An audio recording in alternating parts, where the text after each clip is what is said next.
What's up, everybody? It is Friday, November 27th, 2020. This is Brandon, host of the Ranty with Brandon show. Hope everybody's doing good out there. Day after Thanksgiving, in the United States at least. So everybody's either out shopping or not out shopping, which is me. I'm not out shopping. And I don't think anybody in my house is out shopping either, too. So that's cool. Hope everybody's doing good tonight. Let's see who we got in the chat. We got Page 42, Super Flurf, Flat for Life, Cleary, Call of the Void, Earth Circus. What's up, Earth Circus? Nick, Enigma, Gently's channel. And that's about it. Heard you on last night, Gently's channel. That was a good appearance when Ranty was here hosting. Good show last night. There was a lot of interesting conversations. It was nice to sit back and listen after a while of hosting the show every day. Let's see what we got going on. Let me do some shilling here. If you want to support the show, you can do it via Streamlabs. I'll post the link as I do every show and pin that to the top. All you got to do is click that link and it'll take you to the page. It's very easy to do. And that's much appreciated. There's other ways in the description. And what is today? It's the 27th. So we've got today and Monday to go. And then for every $10 someone donates, they get one entry into the raffle for something off of Ranty's Pantry, not to be confused with Ranty's Panties. Let me post that. Here's the link to that. There's some pretty cool stuff on there. So looking forward to doing the drawing. I'll probably do it like Tuesday or something. Use one of those online things and post the drawing. I think we've got about 20 entries so far. So that's pretty cool. Let's see what else is going on. We don't have anybody in the Discord yet. So I don't know where everybody is. They might be all over at Jaren's. I know Jaren's show is still running right now, but I think he was about to move it to D Live. I was over there myself. Good stuff. They're talking about the JFK assassination and a whole bunch of other stuff. Now I see people popping in. I've got some stuff planned for tonight. I've got a picture from Hellfire Hammer, if he's out there listening, that he brought up the other night. That's pretty interesting to look at. Another one of those ones where they say that if you condense it or squish it, that it's going to show curvature in the background. We can take a look at that. Got a Flatza video that we can take a look at. That's pretty cool. Another observation from him. Shout out Flatza. Flat Fellow Chemtrails. We haven't gotten to that yet. That's a quick one. I think we went over the plain truth shooting the Chesapeake analysis. That was pretty cool.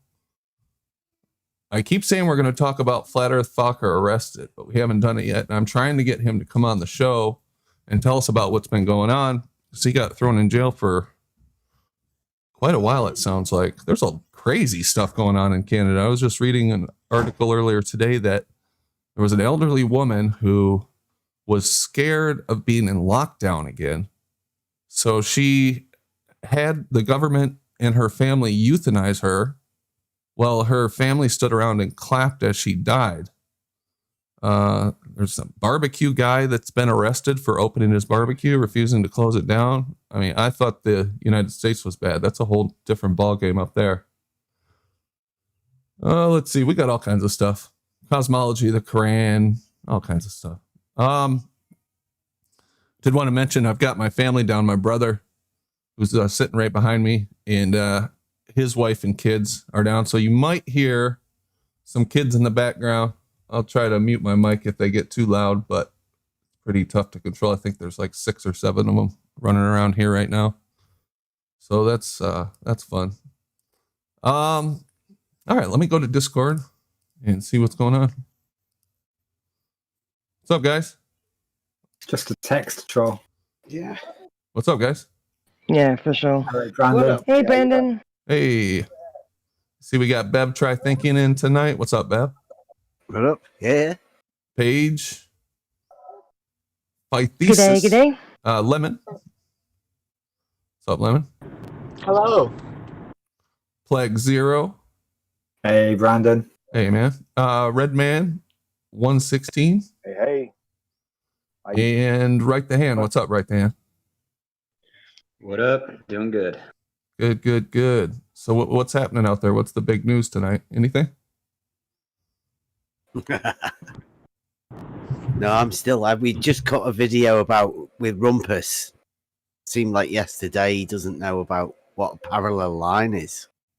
Shocking, I know, but Yeah, the line under the horizon can't be parallel. But I'm yeah, like, the horizontal. Yeah. Aren't horizontal under? Isn't that like how you make parallels? You put one over, you put one under, put Or by one under. next to, yep. What's that? Is that on your channel, Bev? No, it was on here last night. Oh yeah. Yeah. I was listening to that. Okay, yeah. I might have zoned out. I have trouble listening to Rumpus after like 2 or 3 sentences because my brain I gets know. tired, to be honest with you. You could tell you weren't here because Ranty was letting him talk, and it was Yeah. painful at times. But It was very painful.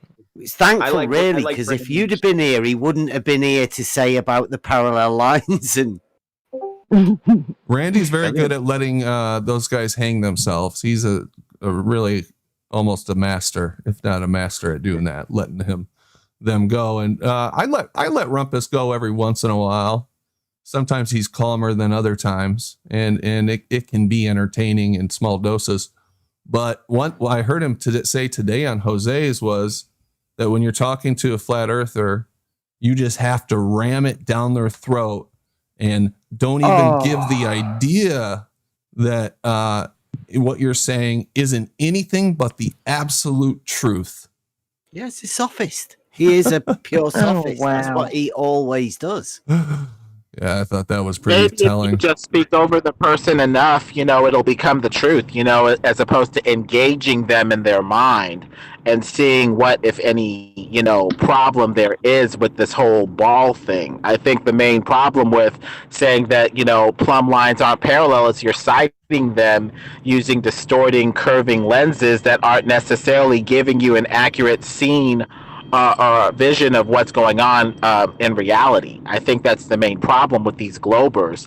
Their unquestioning trust of distorting barrel distortion-y lenses. Yeah, that's a good point. And just the idea that you're going to, get into a conversation with someone and say that you can't even give the impression that you could possibly be wrong, and you just have to ram your thoughts through onto someone else so quickly. I mean, that perfectly describes what Rumpus does. And if you do repeat stuff enough, yeah, people start to believe it. And even you just put that doubt out there and people have a hard time believing anything. Classic sophistry. It's a form of indoctrination where you repeat it not because there's a mental thought process that's really being engaged on a critical level, but just repetition and, programming. It's a form of brainwashing repetition. Why do you think the news stories have the same scripts everywhere? You hear this, the new normal, the new normal, the new normal, right? Yeah. Now that's how it is. People are like, oh, well, it's just the new normal. It's funny. And true knowledge, at least on some level, would engage with another part of the brain process, at least on some level. Back in the 90s, I remember hearing about MKUltra and talking to my friends, whoever about MKUltra. I was like, the government did all this stuff.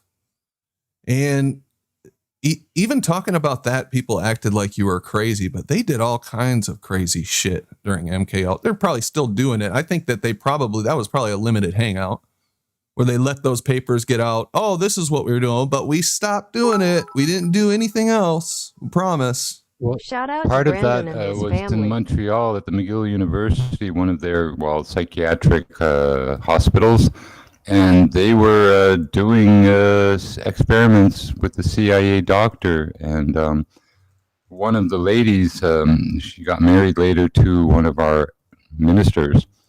And what they did to her was what they called head on a post. They strap you to a bed and give you an injection of LSD, mescaline, and MDMA. One is a very fast-acting, half-hour. The other one kicks in, and then finally the LSD. And they basically abandon you in a room. Now, if that won't drive a person insane that, is maybe suffering from postpartum depression after giving birth or whatever the case may be, I don't know how more cruel you could be to a person. What kind of I don't know. test or psychiatric treatment is that? Anyway, later on, Kind of sounds like I a think she Friday. had passed on, but the government awarded her husband and other people that were experimented on in the McGill University CIA operation there that you just named. They got a few $1,000s compensation and a sorry letter. I remember reading that Okay, story, that's even- and I'm trying to remember the name of that scientist that you're talking about in Canada. What was his name again? I think it was at Falcon Ridge, and I'll get the doctor's name in a second. It's just on the tip of my tongue. Okay, cool. Not a bad thing. So I'll get his name for you. Cool. That way people can look it up if they want, get familiar with that stuff, because there's tons of interesting stuff in there. MKUltra is kind of like a science of satanic torture. It really raised these mind-splitting, alternate personality creating techniques to a high science. If you look at the documentation they have after Freud, all the sexual stuff that they did when the gay stuff started coming in, they did experiments on all the way down to 6-month-old babies, saying that they had this 6-month-old baby had 26 orgasms in a 24-hour period. They were doing that's what they're doing to these children, these babies. And I think Kinsey, who was the dude who was doing that, he That's it. That's the name. used. Well done, Yes. thank you. Oh, no problem. They used sexual molesters, child rapists, Yeah, basically. pedophiles. Yeah, Yep. pedophiles to Paid get them. their material. Paid them to so that they would have their experiments done. They documented what these pedophiles would do to these children. And even The sooner you introduce immoral behavior, right? The earlier and the sooner, the normaler it becomes. The later on. Exactly. That's like so many. Exactly. Man, almost Yeah, every. the stuff at every McGill was at the pedophile Allen Memorial. touches himself. Allen Memorial. Let me see it. Wait.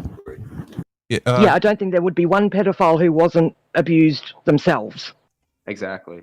That's it. All comes from like first, like a virus, right? One Yeah. person has the virus, Yeah. and they pin and they touch and they touch and they touch, and it, it starts branching out like that.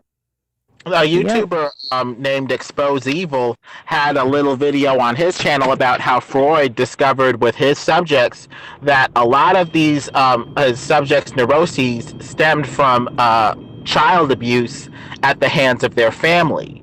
But when he tried to come out with this, revelation, they're like, bury it, because it hit a lot of, high-class aristocratic families really hard, and they're like, look, you need to come up with another way to state this or another way to phrase this finding, because this is hitting too close to home. And if you talk to occultists, they say that they try to open up a child's potential, their third eye, their latent, abilities through abuse, sexual abuse at a very early Yes. age, to reformulate their mind and get their mind wired on different tracks.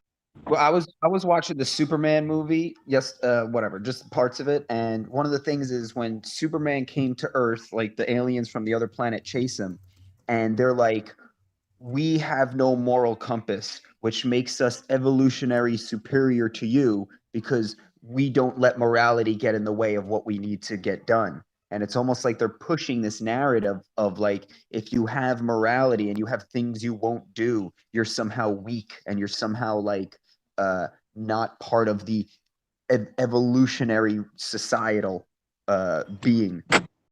Oh, Yeah, well, look into Darwinism Madame is just nothing Blavatsky and but the 7 root races. That's exactly what they do.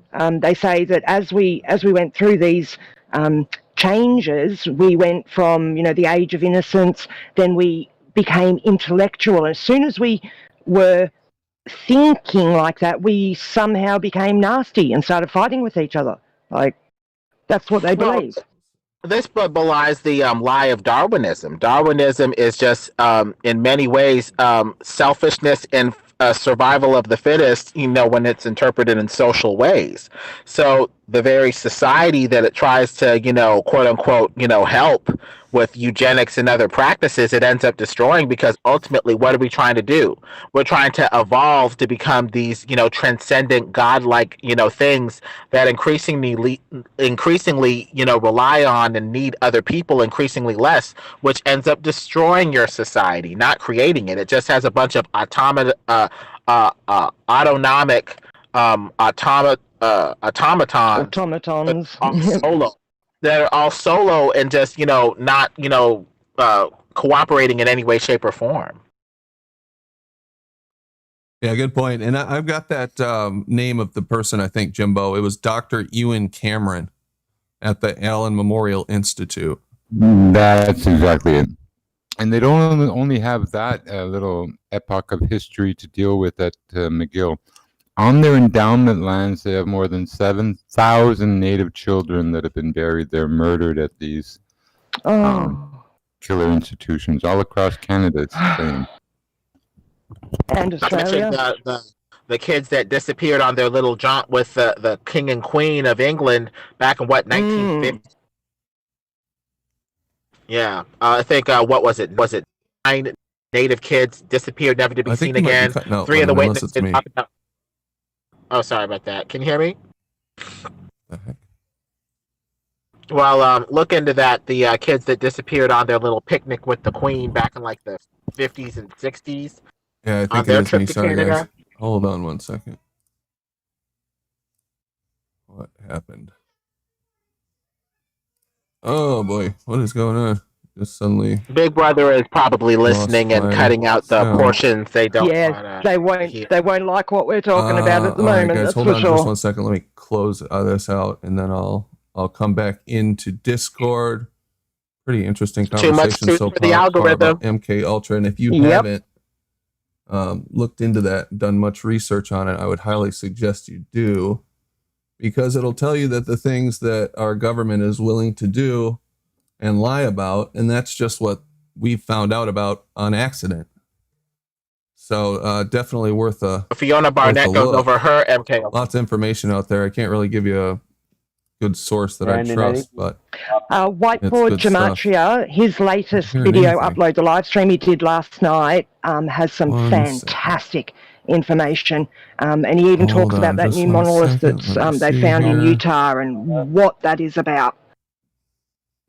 Also, there's Fiona Barnett, who goes over her MKUltra abuse, how they would, tie her down and force her to Okay, watch sorry, images guys. where Sorry for the one dead eye air here. would be looking at one We're set of having images some that are all pastoral technical and issues peaceful, here. and the other eye would be shown, scenes of Hopefully we'll be back in 1 second. death and There we go. destruction. And she says that she could remember audibly hearing in her brain like something snap, like the connection between the sides of her were just it just snapped, so that both sides of her brain could integrate better and open up her abilities as a MKUltra alter spy, her psychic latent abilities and stuff like that. Because we have a left brain education system now. Okay, I'm back. We're back. Tell me if you we guys don't can't know hear how it to now. speak the You language should of be the hearing it. universe anymore, Both of God signs are anymore, that you're because hearing we the don't desktop use and our hearing right me. brain. Apologize for that. Well, Fiona Barnett goes over the left brain, right brain dynamic, the way that she looks at it, and she says the right brain is open to spatial recognition, dreams. It's more artistic. It's more open. Yeah. Like it's the type of it's the side of the brain that thinks passively. Like it'll get revelation like when you're not thinking about something actively, versus the left brain, which needs to be actively engaged and actively analyze the information for any integration. The right side is not quite like that. It's a bit looser, a bit more fluid. She says like the right side would be like you having a eureka moment when you're not thinking about it, when you're relaxing or sleeping or having a dream, and then all of a sudden it just pops into your mind without you even having to actively think about it. Whereas the left brain is a bit more active. She talked about the MKUltra mind break process basically being this way. When a new experience enters into your mind, it enters on the right side for initial processing. Then it goes to the left to be processed personally vis-a-vis your personal experience and analytically organized and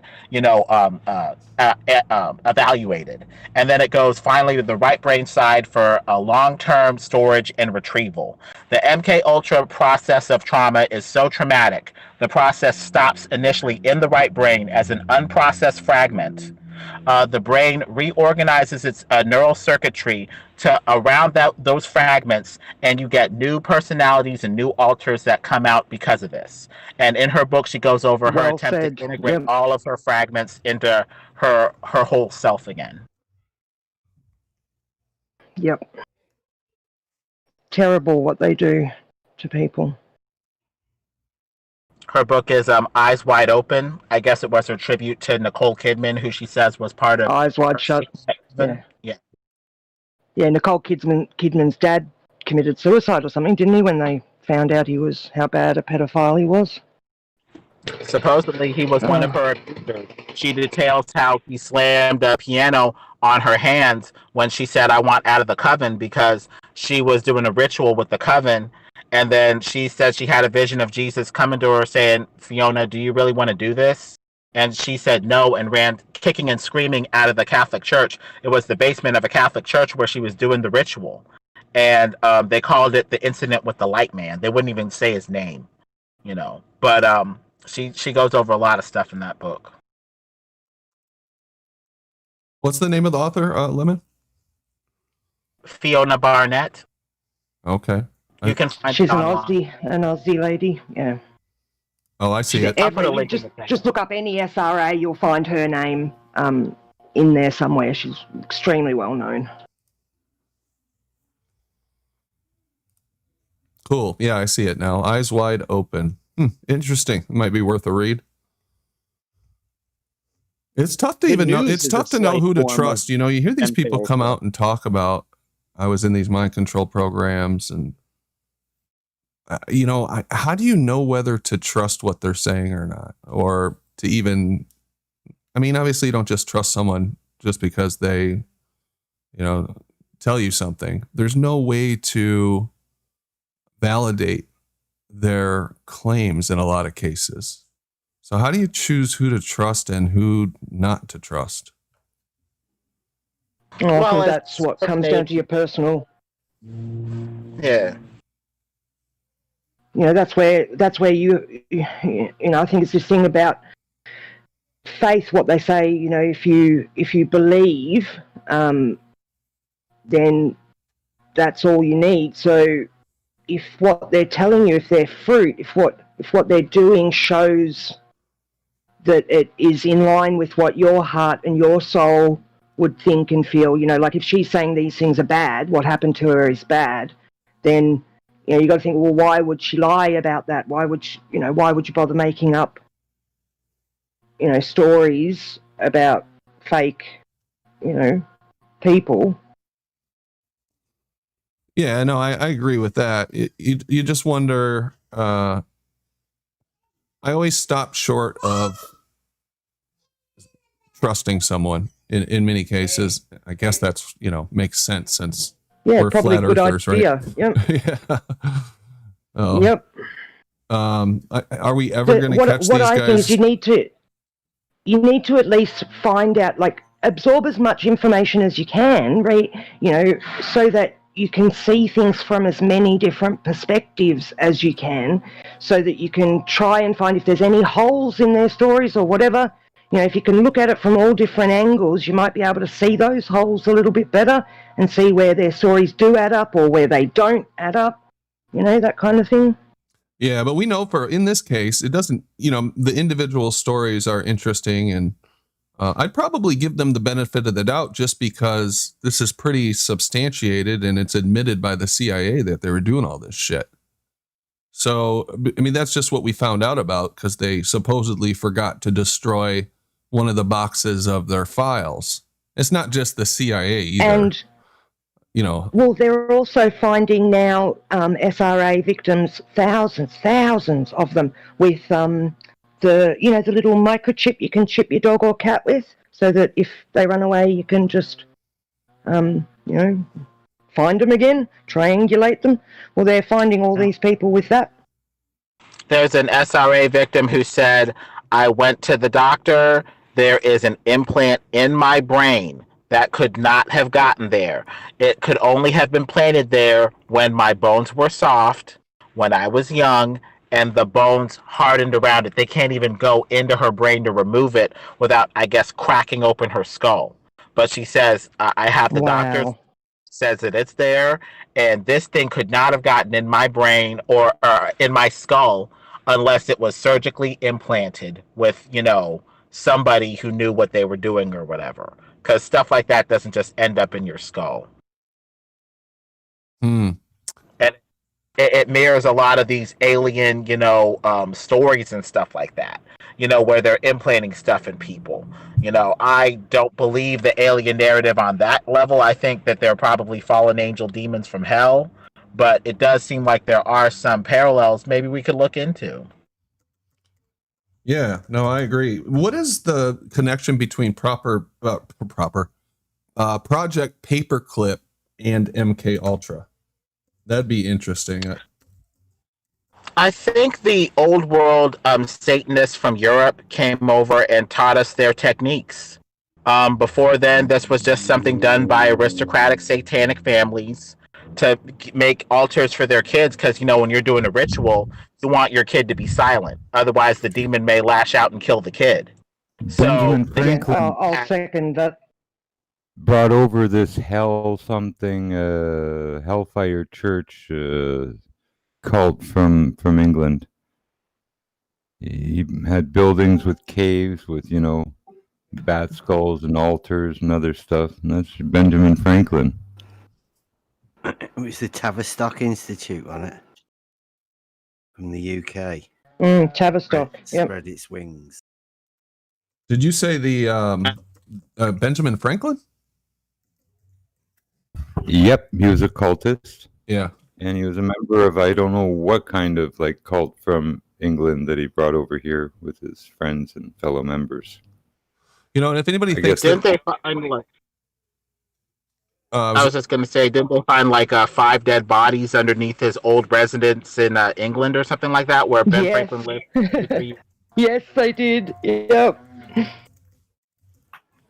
and if anybody thinks that this stuff isn't connected to flat Earth, that's why I'm bringing up Project Paperclip, because all those scientists were brought over here, and they went to work not just in NASA. I mean, they went to work in a lot of different areas.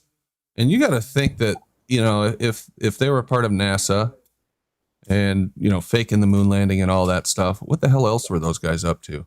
They took over virology and germ warfare on Jackal Island, where all those sort of mysterious things float off of.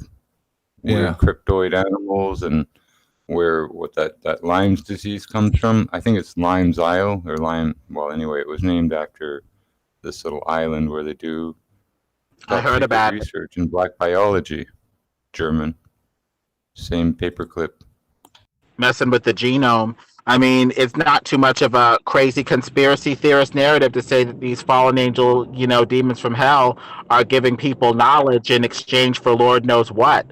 And so I think the scientific world kind of has this split where it wants to have, disciplined research science from this perspective, and then says, well, we need some forbidden knowledge from the occult side from this perspective with Vril Society, occultism, demonology, and other things. And I think that's the hidden side of quote unquote science. Well, we know all the early guys, Newton and all those guys were all occultists, because it came out of occult. Basically, modern physics grew out of occult research, right? In some ways, yeah. Yeah, pretty much. You can trace it back, certainly. Yeah. Yep. Oh, and by the way, I just found an article that... Go ahead, Lemon. Mm-hmm.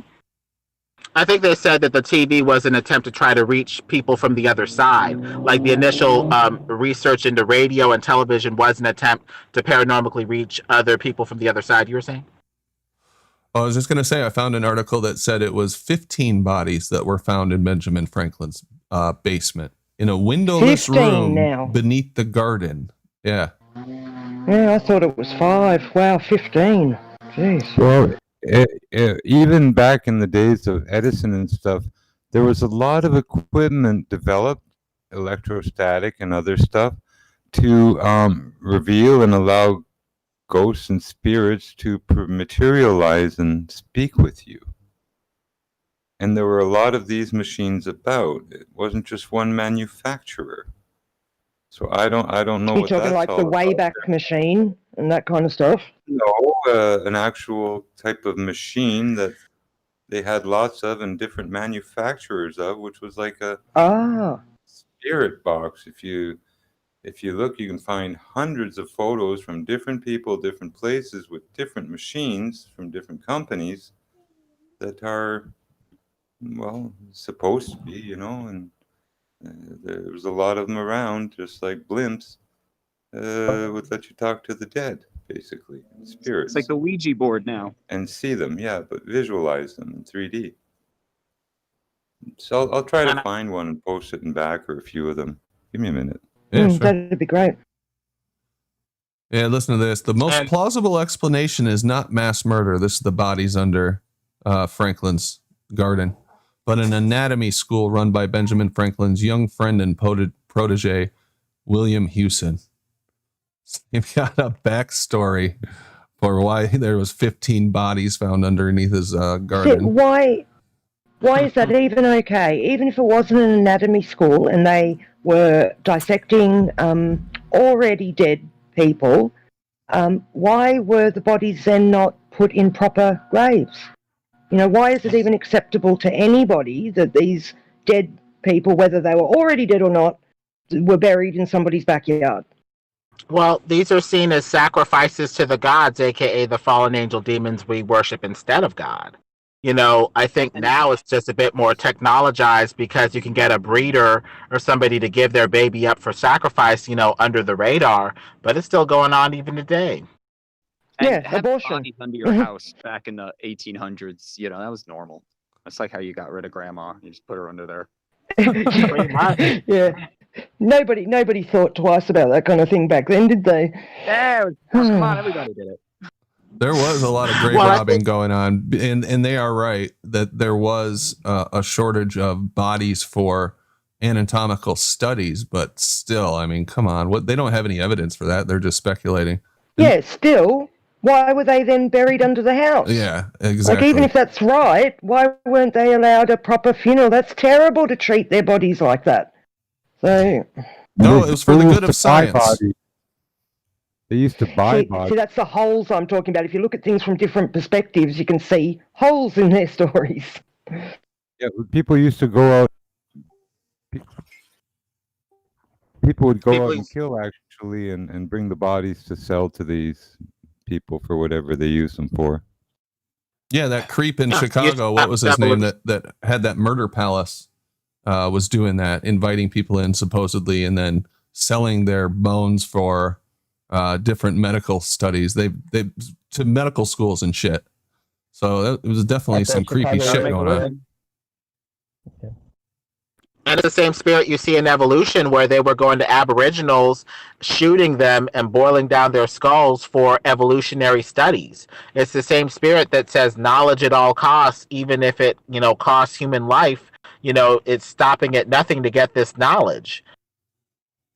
Yeah, it's like for the greater good shit, which is a very scary philosophy, if you ask me. People start talking about, we got to do this for the greater good, then I immediately say, whoa, hold on a minute. What are they about to do? How about waking up without your kidney? Because someone found your medical... The German scientist who did the experiments, most of the stuff we know about modern physiology, how much tolerance, heat, cold, the body. It was this wacko scientist in Nazi Germany. He would experiment on live, like he would slice a person open live, like tie him up, and just slice him from the neck all the way down and see how long he would survive, freeze them, boil them, all kinds of crazy stuff like that. You made me remind me that when Operation Paperclip. Japanese too. The unit 731 over in I think of China. All the Japanese scientists, they did all those experiments on all the POWs, and they dropped all those different diseases on the Chinese, and then finally when when the war was over, the Germans and U.S. bought all their information and they started The using that. Japanese as well. Yes, sir. Now, what I find interesting is, so, the Allies won the war, and I find it interesting that both of the main antagonists, quote unquote, Germany and Japan, both have stories that come out about horrible medical experiments, mass extermination, etc., directly after the war. I wonder what kind of stories would have come out if it was the other way around. Good point. The victor writes the history. Good point, Well, Brandon. the Americans did something to keep the Muslims out of the Second World War. They went and they slaughtered over 1,000 of them with a bunch of pigs so the blood would mix, and left the survivors to go back and say that if you had a war with the Americans, you wouldn't make it to, heaven, and because you'd be impure because, etc. But they don't want to die and not be able to go to heaven, so they stayed out of the war. And some of it use a terrorist move on them. And even today, we see the harvesting of organs live from the Falun Gong and other political dissidents in China. This idea that the human life isn't worth as much as, say, the knowledge you can gain from medical experimentation, or they're just a means to an end for, supreme gnosis, or for this, end that you think is more important than, a human life or whatever. Well, it was New Jersey. They had an organ selling scandal where politicians, doctors, and others were importing these organs from China and selling, like kidneys, $40,000, $50,000, taken from prisoners and others, whoever, But that was right in New Jersey a few years back. Big scandal. Bunch of people arrested selling human organs. For mostly murder victims, I would imagine.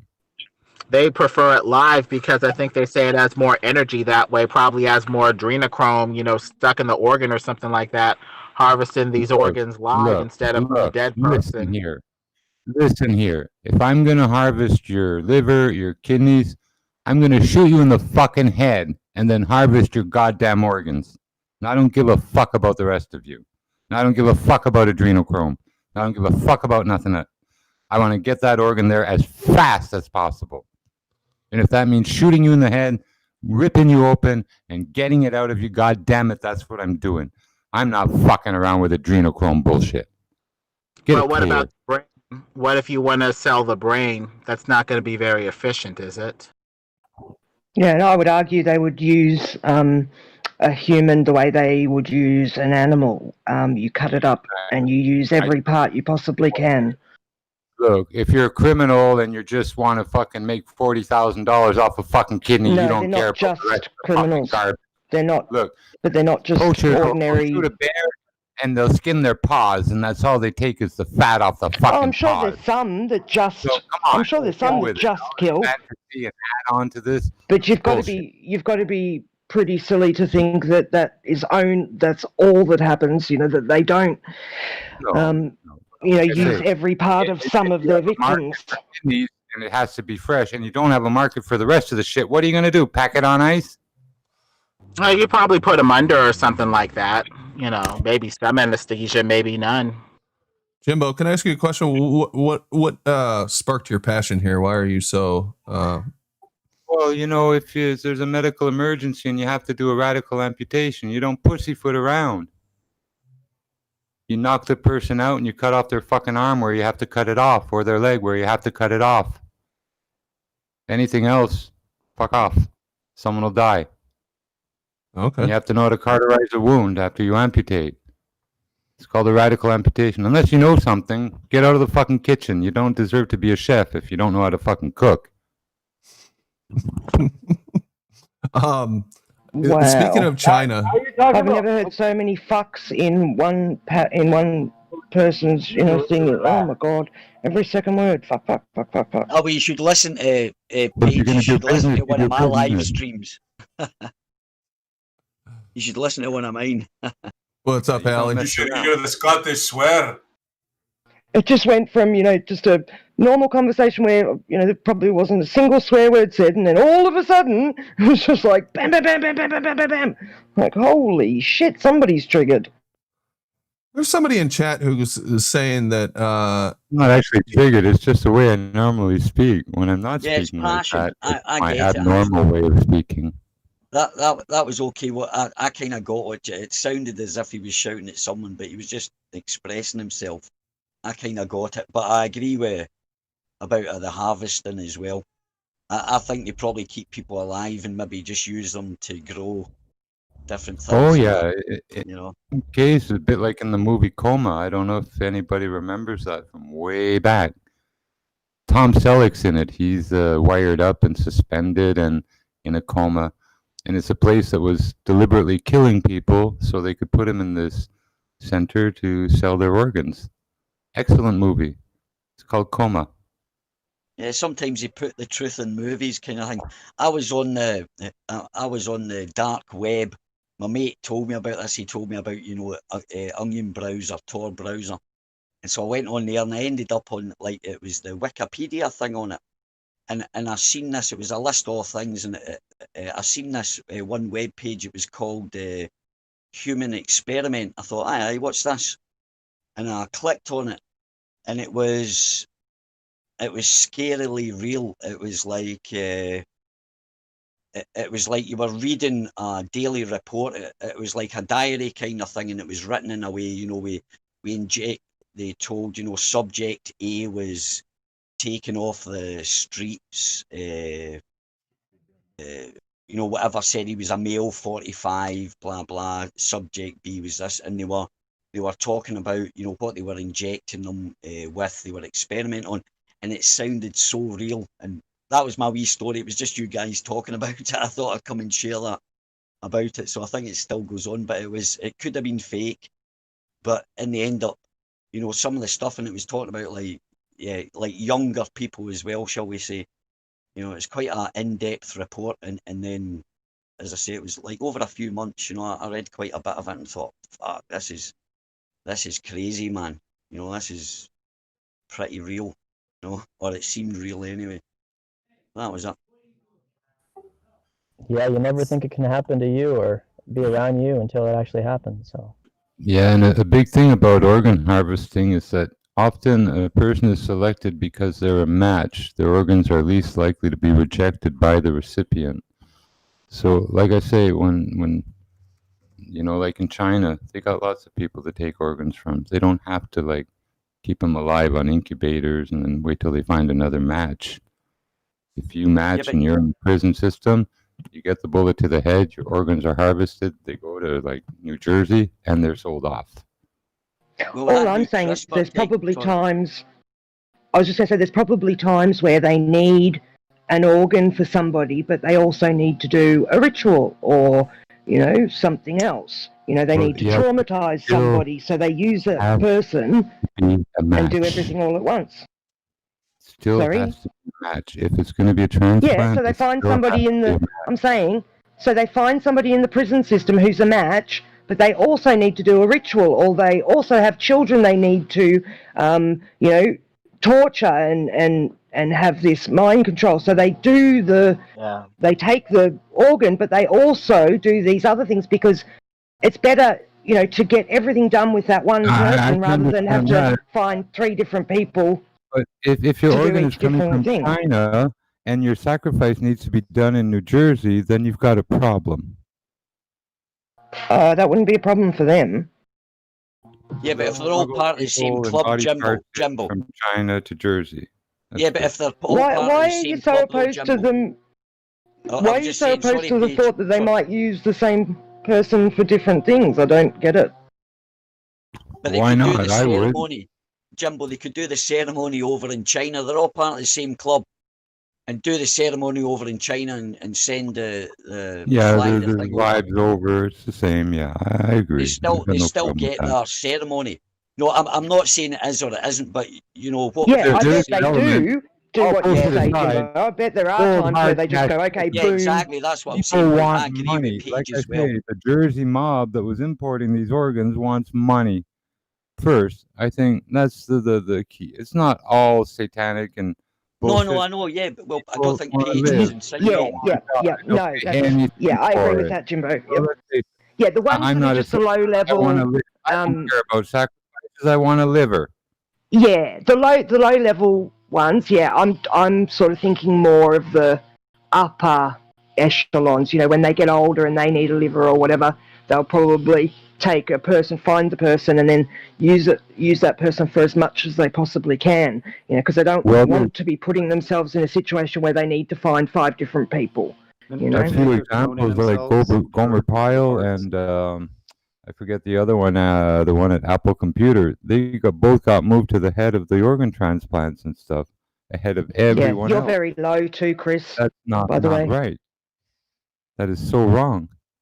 Another one was from the Bewitched series. He got moved to the head of the list.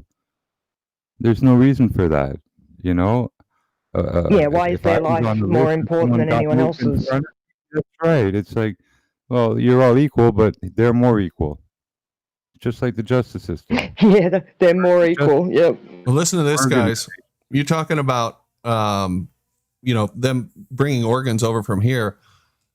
According to this paper, which looks pretty good, corneas go for $30K, lungs $150K, heart $130K, liver $98K, and kidneys $62K US dollars. So you're talking about 250, so you want to 400, get about every bit. 500K just from those 5 organs.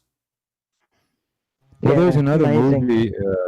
It's a Michael Mann movie, and it's about people basically growing another person, an identical clone, for their parts. And all these people are Oh kept in yeah, a little that goes colony and on stuff. now with the I forget the technology name of they've the got. movie, but a couple of them get away and meet their sponsors, basically the people who they were going to die for to donate their body parts.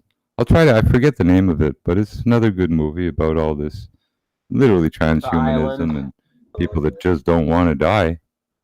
That sounds Well, the thing fascinating. is, they probably have technology for that too, because you have Dolly, the sheep that was cloned, and you know they have accounts of cloning facilities under the ground where they do clone humans as well. Even with Dave Chappelle, I suspect that he's probably a clone, because ever since he came back from Africa or whatever, I just his remembered comedy it's hasn't been called the The same. Island.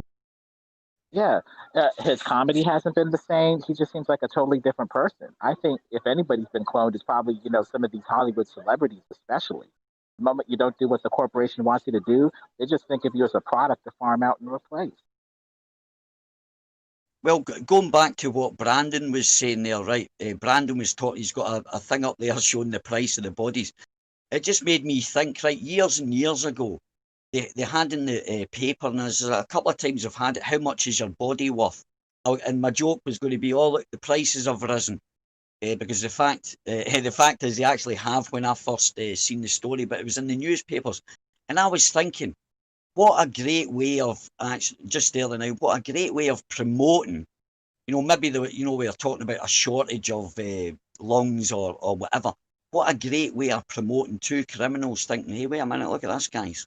All we need to do is fucking find some dodgy doctor that's going to buy this lung, and we can start. It's like promoting what do you call it? A supply, knowing that people are going to say, fuck, somebody thinks, God, and people, like criminals or people that kill people, what better way is making some money at it as well? There are people So go they're out, actually get drunk, advertising, priming wake up, people. and they're missing a kidney. They went to a bar, they got whatever shanghaied, and someone stole their fucking kidney. So it's already a business, and a criminal business. Yeah, I know, but that's what I'm saying. I know, but what a great way of recruiting. But this is years ago. I'm talking like maybe 20 years ago. This was an article in the paper about selling. How it was. I even remember the heading. It was how much is your body is worth, and it was in an English newspaper, and it was showing you the prices, but they weren't as high as that kind of thing. It was like 25,000 for a kidney, I think it was, pound or something. But it was the point I was making just there. I was thinking, wow, what a great way of because we were talking about Advertising. not enough a supply. But what a great way of, you know, getting people criminals to go out there and, you know, supply these people with doing it. So this is like an With advertisement, a recruitment for organ Yeah, harvesters. that's what I mean, Brandon. But they're that subtle, mate. I'm telling you, it's like Ali Well- B's organs. Well, it's a You know, and I don't know. around here in Quebec, what happens is when these institutions need animals to experiment on, dogs, cats, etc., they set up reports in the newspapers and on TV that, oh, animals are being kidnapped. That's a message to people to go kidnap animals and bring them to these places so they can experiment on them, make cash sales. well, I mean, Organs the are thing is rough. about Nice, thanks, Jimbo. body harvesting is a lucrative business, but the thing is, there's the danger of, you know, kidnapping the person. You got to make sure they're a right match. You got to get at least a halfway qualified black market, you know, medical professional to even sell it to a prestigious, you know, organization for transplantation. If you're even going to go the legitimate route, you know, there's a lot of stuff that goes into this financially. Well, there's a lot of underground medical stuff too, because you see these shows, people go overseas to get Botox or plastic surgery or whatever. So there's dodgy doctors all over the world, different countries, that'll do whatever you want for, you know, if you have the money. So, It's such a popular thing that on South Park, Cartman once found a truckload of blood or babies one time. He found blood one time and became a sperm salesman one time. So, you know, Oh, yes. selling stuff from people is so common. They spoof it in South Park. It's just that They put normal. the truth out in plain sight because they're trying to tell people without telling them. They're like, ha, ha, ha, it's a joke, but ha, ha, ha, it's actually happening. It's plausible deniability. I call it plausible deniability, where if the shit ever hits the fan, they can turn around and say, hey, look, guys, we've been telling you this for years, mate. You want to look, there's all the proof, and just say, there you go. Or it's a way, because I believe in karma, or it's a way of them dodging karma by And- telling people, you know, they're They- dodging karma. They Like did by one telling people, episode with the Gene Hackman and the Superman guy. I forget his name; it's on the tip of my tongue. But the Superman guy who broke his neck there, he was getting his strength back by drinking blood from T cells and baby fetuses and stuff. And on the episode, he's just, you know, receiving baby fetuses, cracking them open at the neck and Yeah. sucking out their blood, and then getting out of his wheelchair. Well, But the you know, part it's that's the truth, very you know, in true. plain But sight that's with what they're that. talking about. Well, the truth in plain sight with that is that they're using stem cells in a lot of products, skin creams, you know, lotion. Coca-Cola, Yeah, Pepsi got Kentucky caught. Fried Stem cells, yeah. Chicken.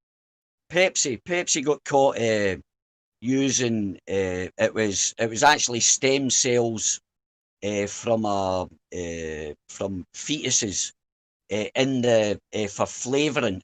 What it did was it actually on a micro level it interacted with your taste buds. It actually excited your taste buds, and the shareholders found out about this, and they took them to court. But the interesting thing was that Coca-Cola, Nestle, and all these companies that were using this company to buy, because this company was buying fetuses. There's a big market for baby fetuses as well. They were buying fetuses, and this scientist from London, I think she's in York University, she teaches there. She discovered that this stem cell from a baby fetus interacted with the taste buds. It literally excited it, like almost like a cannibalism kind of thing. And so they were selling this product, and Pepsi was putting it into their product, and the shareholders went ballistic, and they took them to court.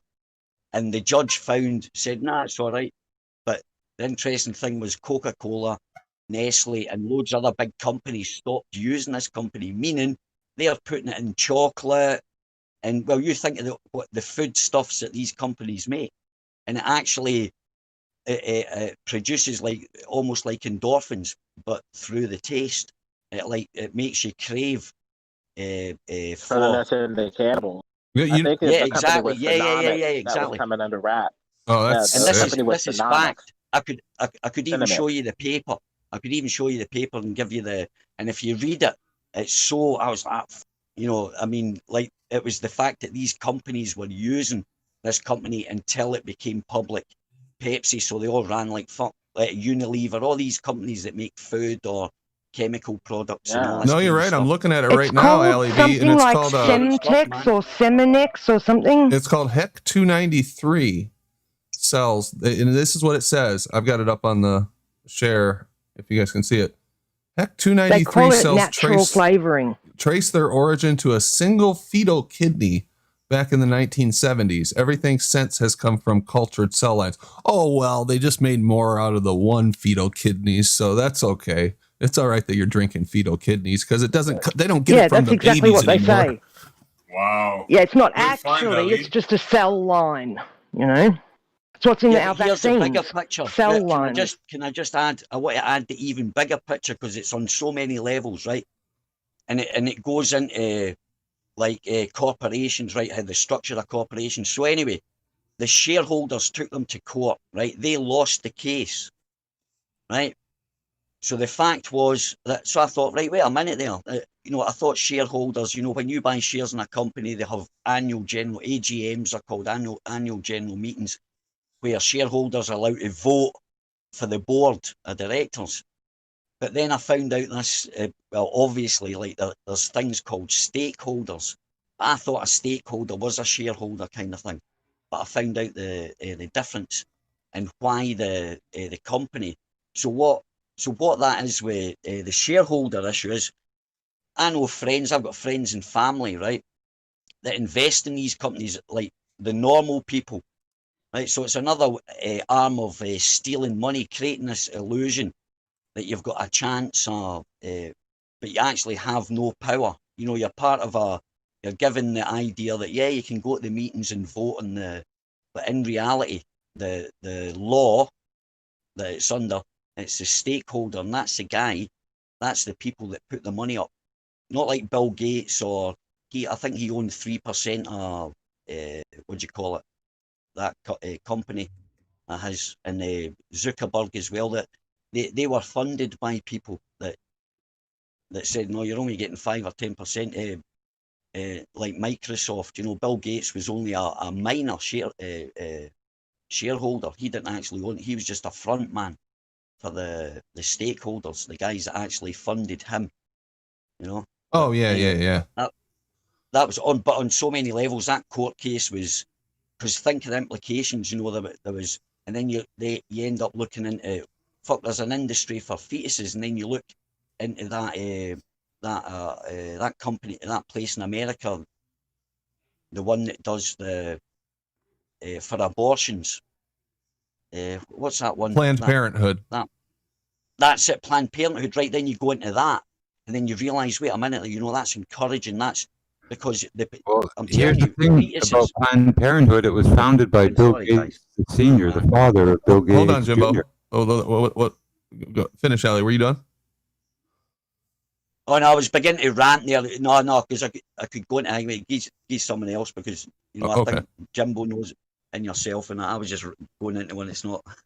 I'm going to shut up. All right, go ahead, Jimbo. Yeah.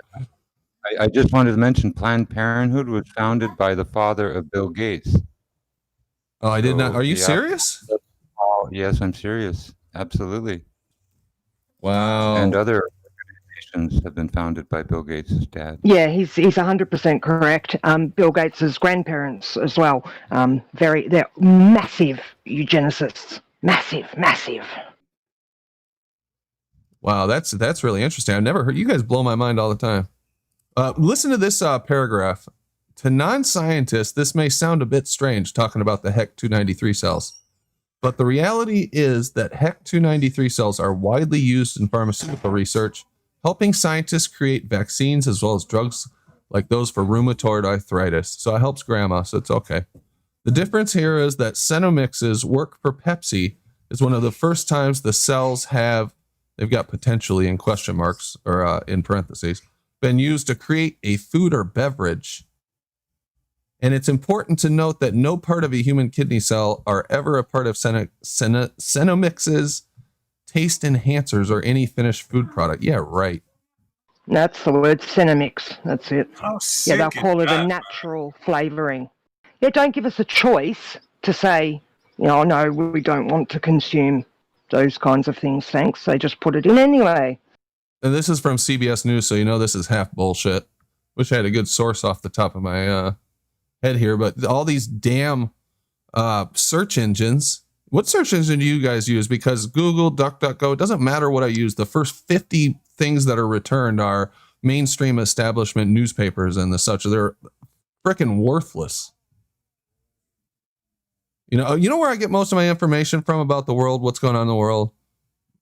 People that I follow, normal people I follow on Twitter, stuff that you guys say, or family members, or or message boards that I belong to. Well, there is a trick that these search engines respect.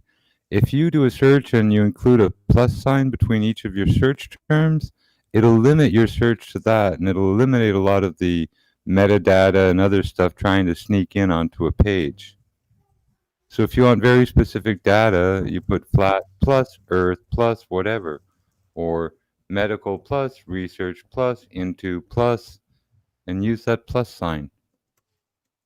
It forces the search engine to disregard anything that doesn't match those exact words. Yeah, you get a lot more precise results. No, I'll have to try that. Thanks for the tip. Cleary sent a $2 super chat. At best, Mage disapproved the radius. We've got someone in talking about Mage 2, Mr. Sensible's balloon launch, which we talked about a few weeks ago at length, if you'll remember, with Ranty. And this guy is essentially saying that we're afraid to talk about it or whatever. Not only are we not afraid to talk about it, I do tentatively plan to go over to Mr. Sensible's next week sometime and discuss it with him personally. So that might be interesting. I don't know what day that's going to happen on, but I'll let you guys know when it is. Sorry, I'm getting a little distracted. I'm having a little trouble with my headphones here. You guys still hear me? Yeah. Okay, good. Yep. Oh, cool. Oh, just can I just say a quick thing? That was a good stream you had the other night, Brandon. It was nice listening to you. That's what I realised what I liked about Ranty and you. You keep out of it, but when you do interact with one of the ballers, you ask the proper questions, man, and you kind of own it in that way. But you keep out of the the argument, as such. And plus to Bev, that was a great presentation yet again. Thanks. So that was it. Oh, thanks, Ali. Cheers, Ali. All right. Let me bring something up. I don't know. You guys might have seen this. It's making the rounds around. Let me just find it real quick. There was a paper put out by a mainstream. Where is it? There it is. By a mainstream Johns Hopkins University publication. And I should be sharing it on my screen. Just let me make sure that you guys in Discord can see this. Its title is A Closer Look at COVID-19 Deaths, or Deaths Due to COVID-19. I came across this last night, and it's really interesting. So this doctor, I'll just read from the start. According to new data, the U.S. currently ranks first in total COVID-19 cases, new cases per day, and deaths. Genevieve Briand, Assistant Program Director of the Applied Economics Master Degree Program at Hopkins. I looked her up. She is a real person. She has other work out there. Critically analyzed the effect of COVID-19 on U.S. deaths using data from the CDC in her webinar titled COVID-19 Deaths, A Look at U.S. Data. And I did listen to her webinar as well. So they kind of go through in this, her analysis, and she comes to some interesting conclusions. She says, surprisingly, the deaths of older people stayed the same before and after COVID-19. Since COVID-19 mainly affects the elderly, experts expected an increase in the percentage of deaths in older age groups. However, this increase is not seen from the CDC data. In fact, the percentages of death among all age groups remain relatively the same, which is an interesting statement. Briand noted that 50 to 70,000 deaths are seen both before and after COVID-19, indicating that the number of deaths was normal long before it emerged. Therefore, according to Brienne, not only has it had no effect on the percentage of deaths of older people, but it has also not increased the total number of deaths, period. Motherfuckers, man. Yep, motherfuckers. I can't believe The, that. the whole world is locked down, and we've Yeah. got people telling us that we're insane because we don't accept what they're saying. And look, yeah, Like, exactly. There's hello, another, they're telling us there's nothing happening. one. Yeah, it's not like it's some kid sat in his mum's cellar telling us. That's just another one in a long list of these experts that are telling us this is a fucking joke. Stop it now, kind of thing, man. This is, as I say, you know, and that's they're why getting grant money. that's They're worse. in on it too. I mean, they're just waiting for the flu world order to be enforced. Really, they're just using this to basically enforce the flu world order. There's a nurse on this YouTube channel. I think it's called Clown World or something like that. I'll put it in the chat. But there's an interview with the nurse. Oh, that was a great video. You saw it? Yeah, the nurse was saying you can get diagnosed with COVID 5 times, and it can count as 5 times for one person. 5 different people. To push up the numbers. Yeah. Yep, It's one insane. person, 5 tests, and they put them all down as individual confirmed cases. So one person is now 5 different people with 5 different cases. Ludicrous. Yeah, I thought this is really kind of blew my mind when I came across this, because this is Johns Hopkins University. This is a tenured professor writing this. Now, she is a professor of economics, but professors of economics are good at looking at data too. So take that for what it's worth. And I'm not drawing any conclusions, as everyone knows here at the Ranty channel and on the Ranty with Brandon show. We stand fully behind whatever the government and the establishment and the media tells us is the truth. Right, guys?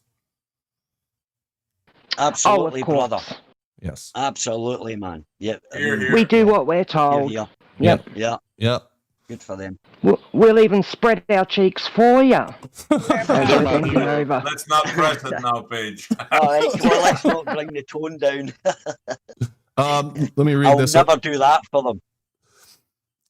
I'd rather have a teeth pulled than go through that test personally. But so when Brienne looked at the 2020 data during that seasonal period, COVID-19, there's a seasonal period. I'll show you the graph in a minute. COVID-19 related deaths exceeded deaths from heart disease. This was highly unusual since heart disease has always prevailed as the leading cause of death. However, when taking a closer look at the death numbers, she noted something strange. As Brienne compared the number of deaths per cause during that period in 2020 to 2018, she noticed that instead of the expected drastic increase across all causes, there was a significant decrease in deaths due to heart disease. Even more surprising, as seen in the graph below, this sudden decline in deaths is observed for all other causes. And here's the chart. Yeah, there shouldn't have been any decreases in other diseases. There should have just been an increase in deaths, but there isn't. Yeah, but the implications more of this, people are man, dying. the implications of what Brandon's shown us here, man's like this. It's like massive. It implies that basically they're reducing the number of deaths that would have been diagnosed with something else in the past and increasing the number for COVID. So that implies cooked numbers, not an organic growth. Yeah, they're admitting, they've even come out and admitted, you've had politicians come out in Ireland, when asked a question whether they were, when the health minister was asked, whether, if I went in with I died of a heart attack inside when I was in hospital, would I, and I was diagnosed with corona, would the cause of death be put down to corona? And the health minister said yes. They're coming out on the, like live, and they're telling people, and this here, it's just, it's so, there's something weird going on, right? That black lady who stood up at the podium, the president's podium in America, and said, you can die of a clear alternate cause. and you'll still be recorded as dying Yeah. of COVID. Dr. Emanuela, I think I remember her. They were raking her for being a Christian and daring to talk about exorcising demons and stuff from Africa. But they were trying to do everything in the kitchen sink instead of talking about what she actually said at the press conference. The attack media the period is character, just Lemon. dogs. Exactly, attack Oh, the gee, character. we know people who do that, don't we? Yeah, well, that's it. That's why we know. That's why we know what Lemon said there. It's like we know what they're doing there. So obviously, you know, it doesn't matter what we've learned. Not it's not really about the person. It's the information and the credibility of the information and kind of the person. But you know, as I say, Well, it's I'd love quite to a- have somebody from the medical community or an expert in, a related subject come in and tell us that why this would be that these other causes of death, some of which are not related in the slightest bit to COVID-19, I would assume, heart disease being one of them, would decrease and not have the same pattern that they have every single preceding year behind it. You can see it right here. Look at this Well, blue you one. gotta This get is one that'll go on record. yeah, one that would go on record. Yeah, cerebrovascular disease. You can see there's no big hump here. You can see all of them. Look at these ones down here. All go down. It's like they suddenly just kind of fall off when a certain other one increases. It's weird. Statistically, that implies cook numbers and throwing everything in the kitchen sink at COVID for the flu world order, if you ask me. the flu world order. Nice one, Lemon. I heard they're flu giving world order. doctors incentives to report, even though it was another death, just to say it was COVID. They'd give them like $1,000 extra. I've heard reports like Oh, that. that's right. Yeah. I heard it was more in the United States. It was like I can't remember the exact figures, but it was like for every COVID patient, they get like 12,000. For every death, 30. Now, I don't know that firsthand, but I've seen it from a couple different sources that that's what happened, at least in the beginning. Is that why they're dancing on TikTok and on Instagram? Yeah, The yeah. nurses and the doctors dancing like they just got paid? Oh, that was so silly when they did that. Was the most embarrassing thing I've ever seen my whole life. Listen to this one. This trend is completely contrary to the pattern observed in all previous years. Interestingly, as depicted in the table below, the total decrease in deaths by other causes almost exactly equals the increase in deaths by. This suggests, according to Brienne, that the COVID death toll is misleading. Brienne believes that deaths due to heart diseases, respiratory diseases, influenza, and pneumonia may instead be recategorized as being due to corona. And then she shows you right here with the numbers for these 3 weeks in April. And if you look at these two bottom rows here, COVID, the total decrease in all these other causes almost equals exactly the COVID. Now I do see it. So, Oh, go ahead. Can I quickly jump in? I want to ask Paige a question, and it's all to do with us. Paige, have you seen that video? Yeah. Are you still there? Have you seen that video Yes, about sir. the CEO of Qantas saying that Yes.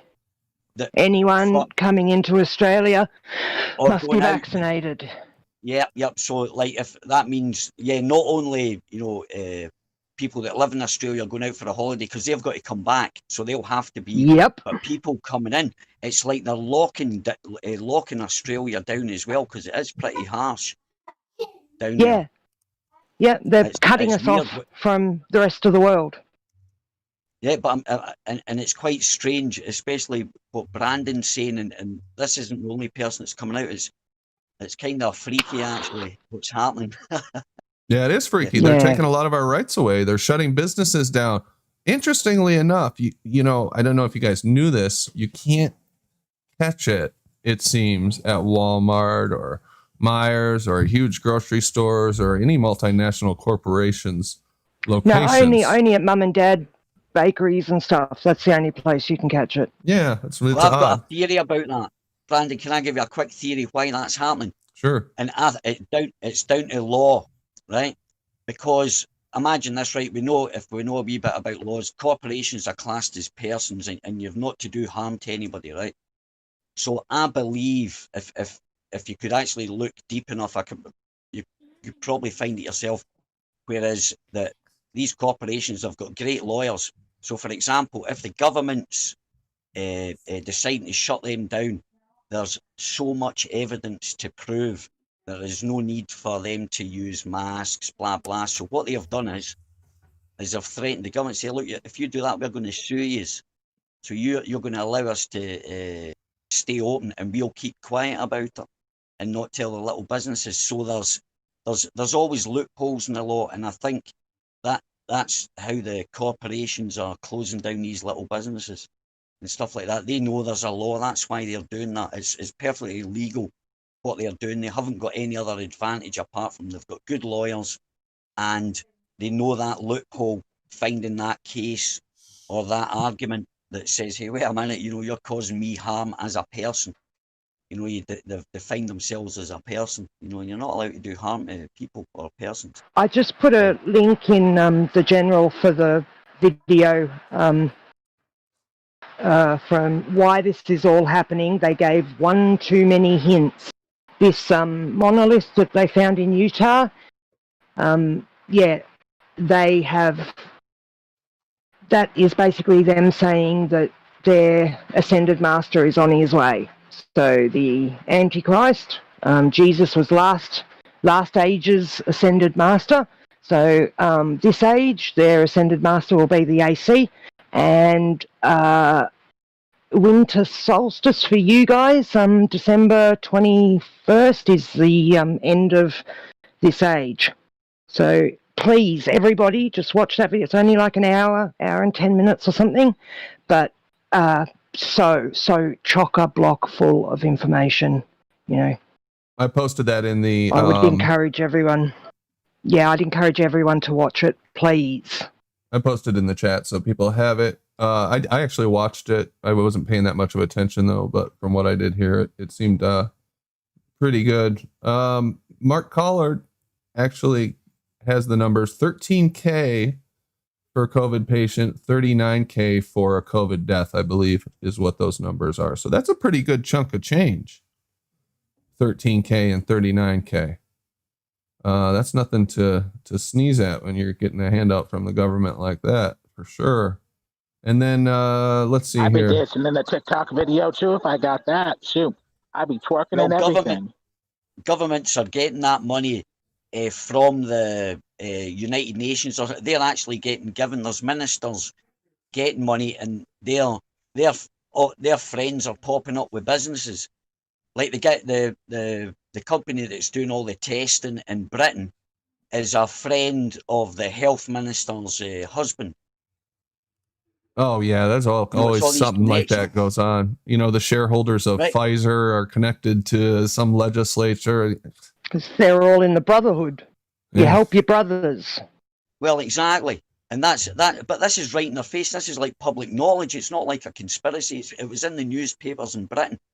They're flinging it. Because they're externalizing the hierarchy. They don't want to hide it anymore. They want you to know what they're doing. It's as if they're slapping in their faces, as if they're saying they are. I reckon the elites have got to the stage where they're sitting there in their little meetings going, oh my God, I can't believe these people are so stupid. We are showing them everything and they're still Let's do this. They just don't get it. We can show them right to their faces and they're still saying it's not happening. Yeah. Well, the thing is, they did well to infiltrate the medical cartel because people still have a traditional trust of doctors, despite the fact that their synthetic medicine, in some cases is of dubious effect or quality, versus say natural cures. We still trust that medical doctor in a lab coat, and so this screen, this smoke screen is being used to just guide us gently and unwittingly into the flu world order. Yeah. We got a comment from Toady UK. He says, Ranty, need to look and see if the total numbers of deaths have risen.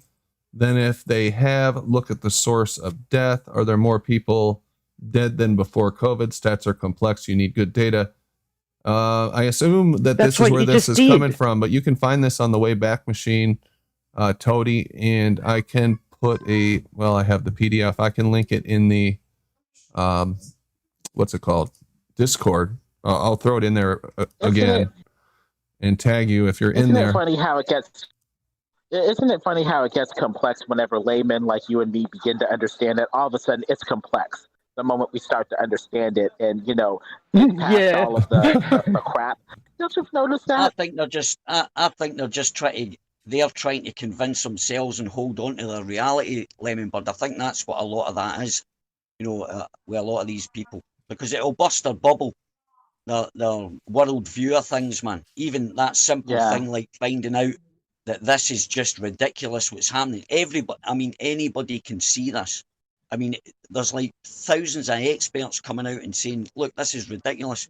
The extremes, from German scientists, Dutch, the whole lot, man. Every nation, there's hundreds and hundreds of doctors and experts.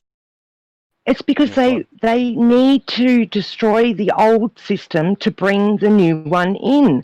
So they want to make it absolutely clear that our entire society is up shit creek. The election systems, the medicine, the education, every system needs to be redone, rethought of, repackaged, because everything's wrong, corrupt, and they're showing us 100% because that's what they want. They want the old system gone so their new system can come in. They're just waiting for all people like Toady to catch up and go, oh yeah, shit, yeah, everything's all fucked up. Yeah, let's change it all. Well, they're not even really hiding it. They're talking about this great reset and all this stuff, and exactly. And then it mirrors exactly what they wanted to do with the Green New Deal. A lot of the legislation that was passed as a result of this medical crisis mirrors what they wanted to do in there, which they called a great mobilization on the scale of World War II.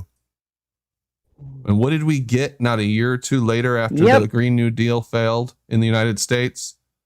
We get half of their agenda packaged under a medical emergency. Seems a little convenient, and I don't believe in coincidences. Well, here Trump gave a speech in his debate with Biden, his second to last debate with Biden.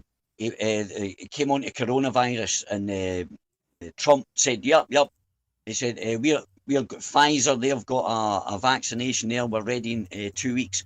We've got 300,000 troops ready to mobilize." And I was like, "Fuck!" They're talking about and this is Trump talking, right? And he said Trump is the hero. He's been cast as the hero. He's a Templar knight on a crusade. Let me just finish, Paige. The fact go for it. But the ironic thing, if I'd had a cup of coffee, I would have spat it out, man. He goes like, he looked at the audience and said, when he was saying Pfizer's been working with us, and he said, look, who wouldn't trust these pharmaceutical companies? I thought, oh, fuck. This guy's either dumb. I reckon he either believes that's real. His reality is, not the Illuminati and stuff like that. He actually believes that his reality that, these companies, or he's a shill. But when I was listening to him, he must be a great actor, because I just got that feeling he's just a dumbass, man. Even though he's smart, I don't think he believes in conspiracy theories and stuff like that. He probably poo-poos it. So he doesn't believe there's a hierarchy. But I don't know. They have a separation within their own group, because way back there they sort of split, and some of them wanted to take the left-hand path and some of them didn't. So even within the 1%, there is a split of how they want to get to where they're going. Yeah, you understand what I mean? Well, Kurt Barker went over in his book the breaking of the factions and ranks, even within the Illuminati. You have the humanity-hating Satanists that identify with the fallen angels and no longer identify with humanity, and then you just have your run-of-the-mill humanist Satanists who just want a world, without necessarily the influence directly of God, but where humankind, is exalted in their potential beyond God or something like that. So even within the Illuminati, already there are breaks within the ranks and stuff like that. But I think, Trump is saying, these people they don't know the score. If I go against vaccination, I will look bad because they don't have the information. I'm going to, hoist myself on my own petard. So I have to go along with this, even though I'm probably not taking the vaccine. I feel like he's playing a smart game in that, where he's letting out as many red pills as possible if we're prepared for them. But if we're, too uninformed, to really take the red pill, he just goes along with it. Well, when do we get to the point where someone stands up and says what we're all thinking and openly fights against this stuff? When do we get that? When do we get to that point? That's what I'm waiting for. Maybe we're not ready for it yet as a society. We already are at that point, but people lose their job when they get to that point. Or you have, the fellow humanist Satanists who want the New World Flu World Order project to go off without a hitch, who will rat you off to the Central Bureau and stuff like that, who are just, co-religionists with these, global Flu World Order zealots. Yeah. I think, I think people are maybe fight, but it might be the worst possible time, but I think I'm hoping it's not going to take to everybody lose everything there's like that. Because I'm waiting to hear next year what the unemployment, they're talking in Britain, they already know there's going to be 2.1 million unemployed in Britain. And that's like an estimate at the moment, what's going to happen. And think about in America, think all the little shops, what you were talking about, Brandon, it's only going to be the big corporations. There's going to be mass unemployment at the end of this.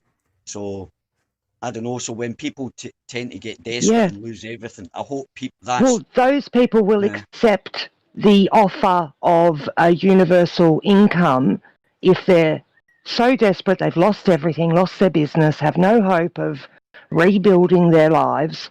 They're just going to go, oh, okay, fine. Just give me my universal income. I'll give up.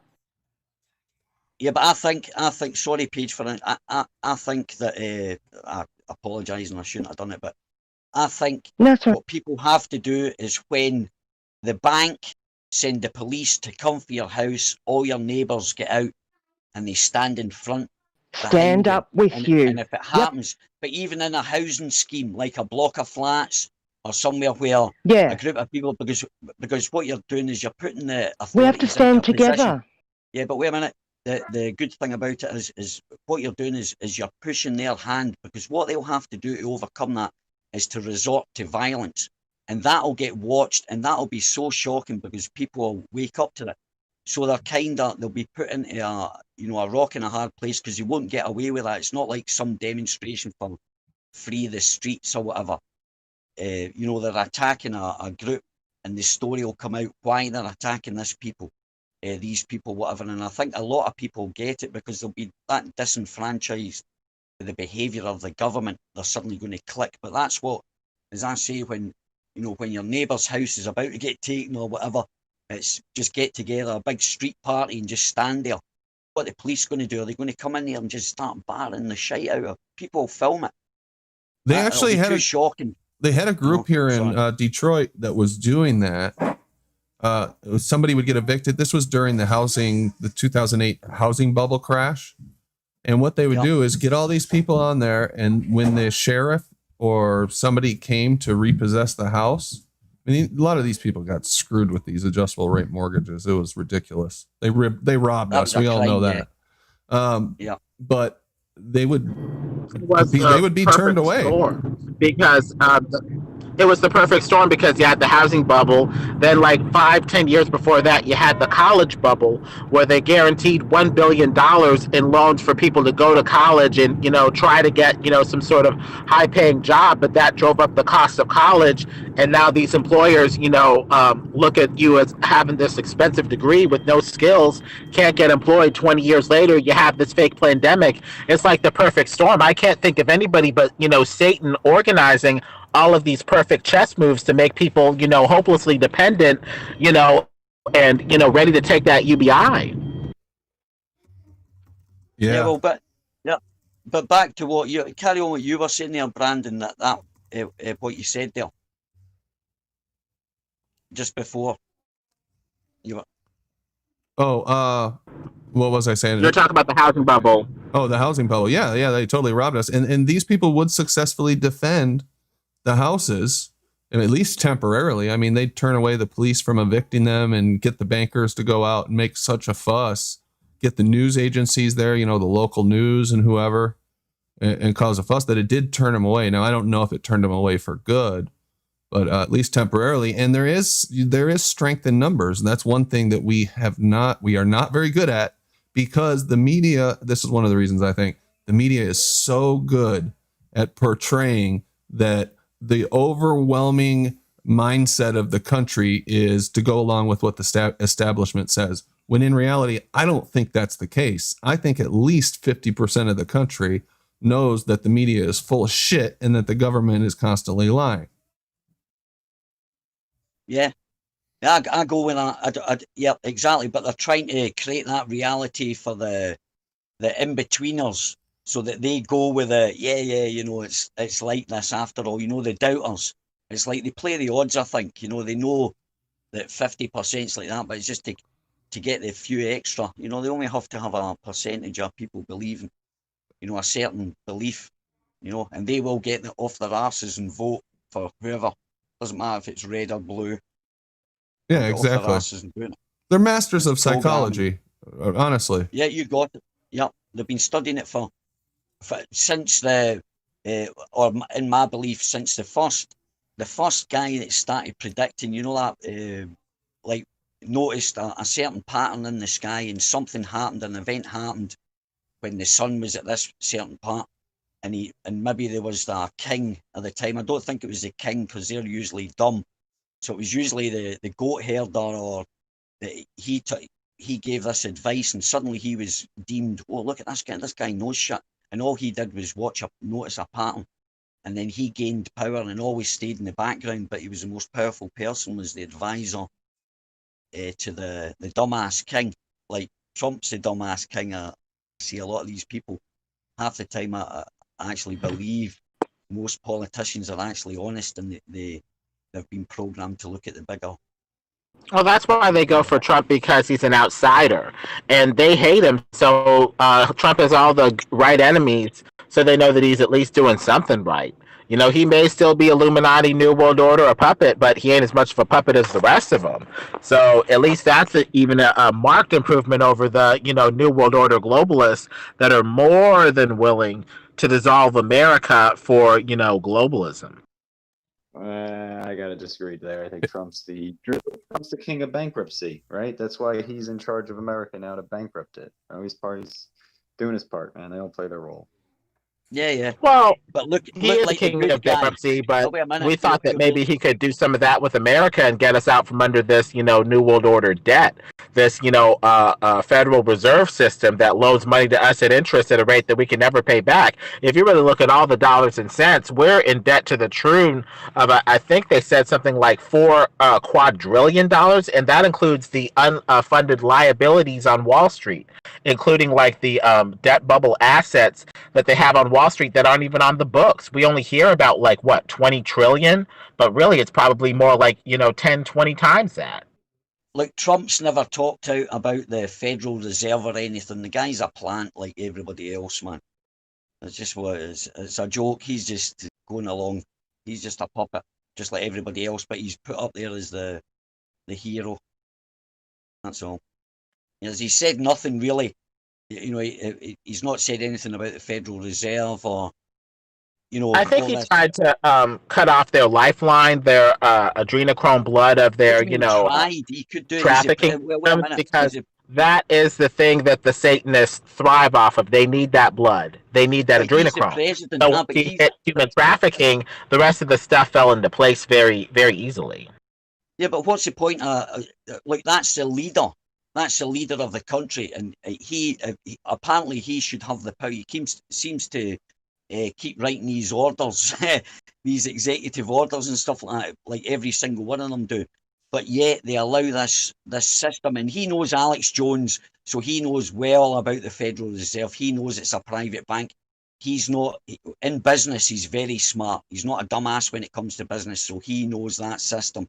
And for him to be in the most ultimate place to change it, the ultimate power to change it, done nothing about it. It's not even in the ultimate place. There are 17 levels of secrecy and confidentiality above the president. There are 17 secret levels above the president that the president can't even touch. This is quote unquote the deep state. So Trump is only one man, and at best what he can do is give the information to the people and let them discern the truth out of this, morass, this sea of lies. So then he knows then. Yeah, every president has signed the enemy to make you an enemy combatant. Every president has signed that again. So they're all against us. So yeah, that's right. Yeah, he could have chosen not to sign that, but he did. So I think what happened is they figured out that we hated the media, because it wasn't always so hateful of the media, at least in the United States. There was a time when we somewhat trusted the media, but the last... Well, hold it. Look at the role the World Wide Web has in shutting down the media with all the extra avenues of news that we have now. That murdered television and a lot of the news on the networks. Well, yeah, that's why they're trying to shut all that down too now, or co-opt it. But they figured out that we hate the media. They figured out that we hated politicians, so they gave us the hero that they wanted. It was a brilliant marketing scheme. Pit somebody against the media, pit them against the establishment, pit them against the banks that we all despise and hate that rip us off constantly. Give us a hero to vote for, a hero that they control. That is one possibility. And judging by Trump's actions over the last few years, he did not act like a hero of the people. What did he do to stop censorship? What did he do? Exactly. What did he do to stop these stupid lockdowns and mask wearing? And, well, ask yourself the question. He didn't wear a mask for a long time, so he was a symbol of the people, and that he wouldn't wear the mask. So I think we need to trust the plan in some ways. What were you saying, Ali B? Yeah, just before I forget, the question is to ask, what could he do? That's the question, and then you'll realise maybe that guy's not got as much power.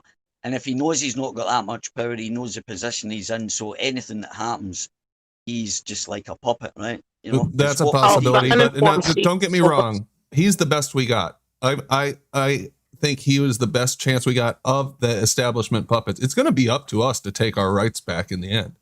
That's it. That's what I was going to say. It's not up to any authority. It's up to us. Yeah. There's not going to be any great leader that comes along and leads us to the promised land. Not a man anyway. No. Anyway, let me continue on this. That was a really good discussion. We can get back to it, but I want to get off this paper. All of this points to no evidence that COVID created any excess deaths. Total death numbers are not above normal death numbers. We found no evidence to the contrary, Briand concluded. Now, I want to skip down. That's really the headline there from this paper, which, by the way, in full disclosure, has now been removed from John Hopkins' newsletter website and is only available on the Wayback Machine, where it will likely get scrubbed because it's just starting to steamroll and get attention the last 24 hours. Everyone needs to download it then. It'll be interesting to see what kind of debunking they come up with for this. I'm willing to listen to the counter arguments, but this matches a lot of information that we have seen over the last few months, in my opinion. Now, but I want to read this this person they interviewed at the end. So listen to this. During an interview with the newsletter after the event, Purna Dharmasena, a master's candidate in applied economics, expressed his opinion about Briand's concluding remarks. At the end of the day, it's still a deadly virus. An over-exaggeration or not, to a certain degree, is irrelevant, Dharmasena said. When asked whether the public should be informed about this exaggeration in death numbers, Dharmasena stated that people have the right to know the truth. However, COVID-19 should still continuously be treated as a deadly disease to safeguard the vulnerable population. Why, if it's not being deadly? Why would you ever consider it a deadly disease if it's making no extra deaths? That is insanity. These people are insane. That's how strong the programming and conditioning is.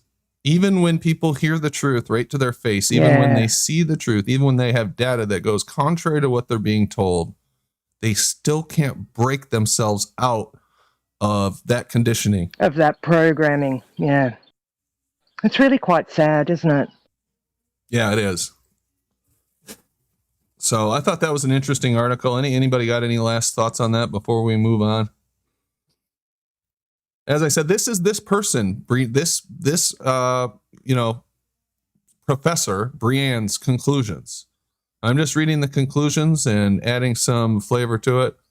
By no means making any concluding or remarks of my own about this medical crisis that we are currently in, that we are all devoted to sacrificing our economy and our freedoms to fighting. So just so everybody out there knows that, of course. Just to add that since these atheists, the other side, they have no morals, right? So they're just, that is what it is.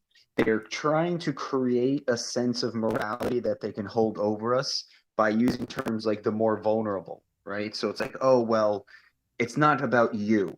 It's about these other people, right? So now they put you in this situation where it's like you have to say, well, I don't care about these other people, right? And they're trying to twist that.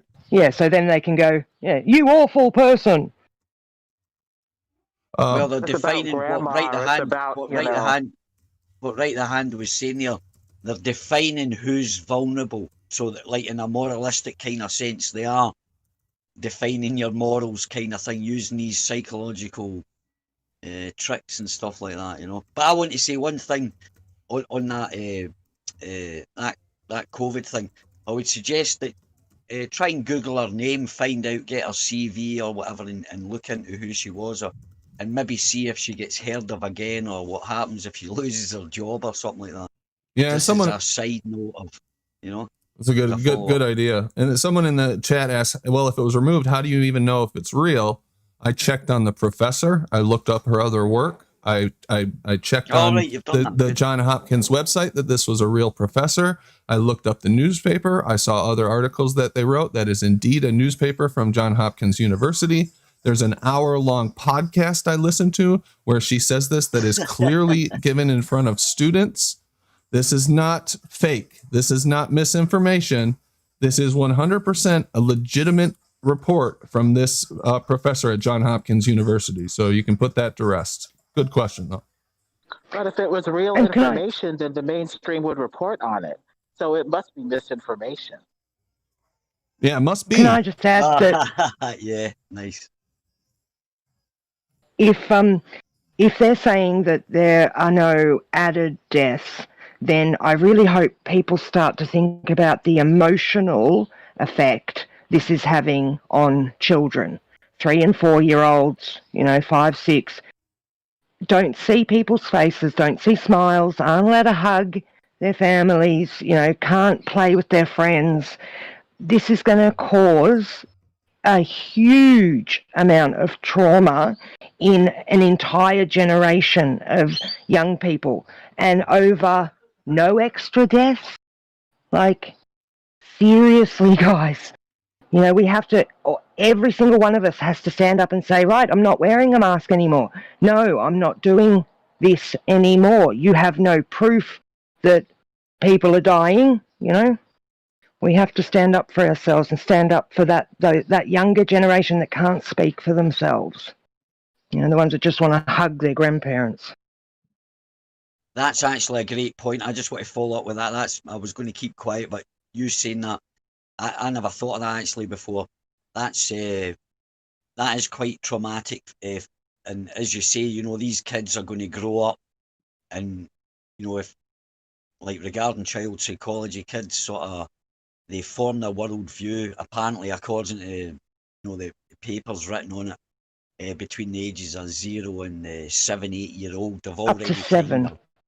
Up to 7. Yeah, up to 7. Their brain is in like a sleep state where you gamma accept. You accept the information without any sort of processing, and then you get to sort of 7 years old, and you start to be able to filter the information and decide whether you want to accept it or not.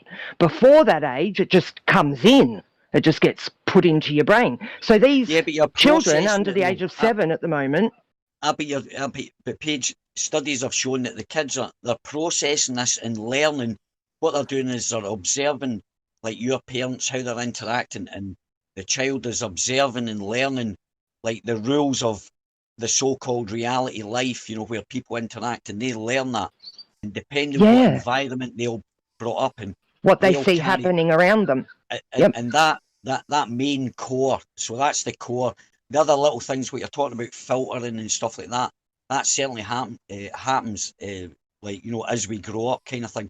But there's that main core now. If that experience, up to that age of 7 or whatever has been designed, that environment's been designed a specific way, you're creating an adult that's going to have maybe the traumas. So it's quite a good point. That's the way I was agreeing with you regarding that point. And it's a way to make it hard for these kids. Like they've already introduced autism, this thing that makes children unable to process emotion. Then this comes along where people's faces are covered. We have no normal interaction anymore. So that's just going to, add to those feelings and thoughts with these kids. Yeah, but when they grow up, they'll be normalised. They'll be normalised and programmed thinking, it's always been like this. I remember as a kid, yeah, it's always been like this.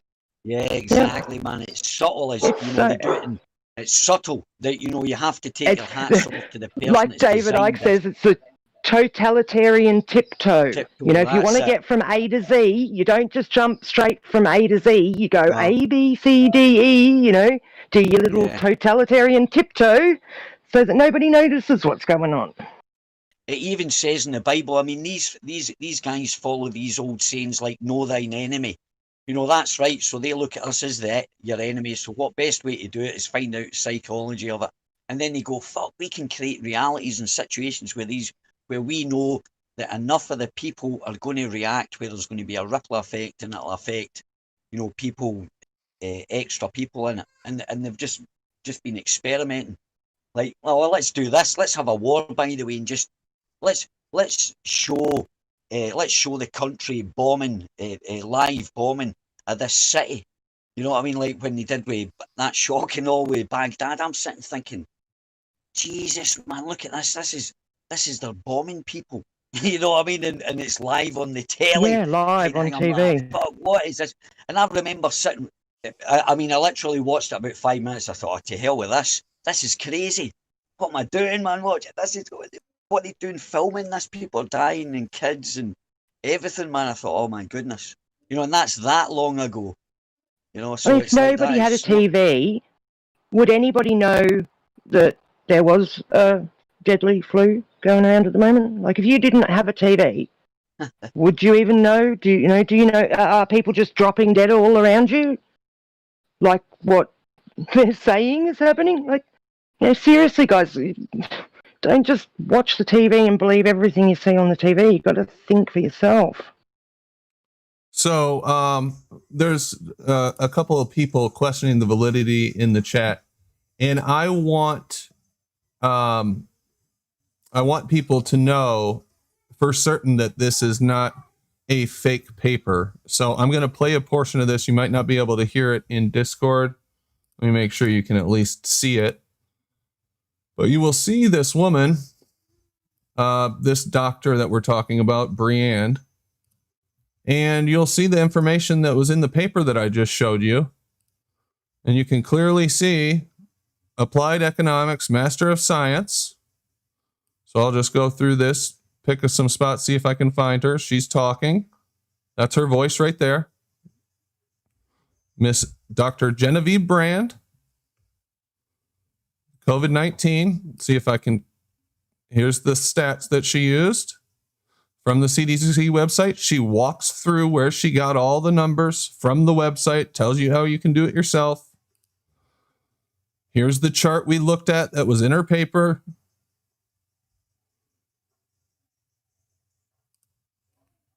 You can see it looks just like what we just looked at.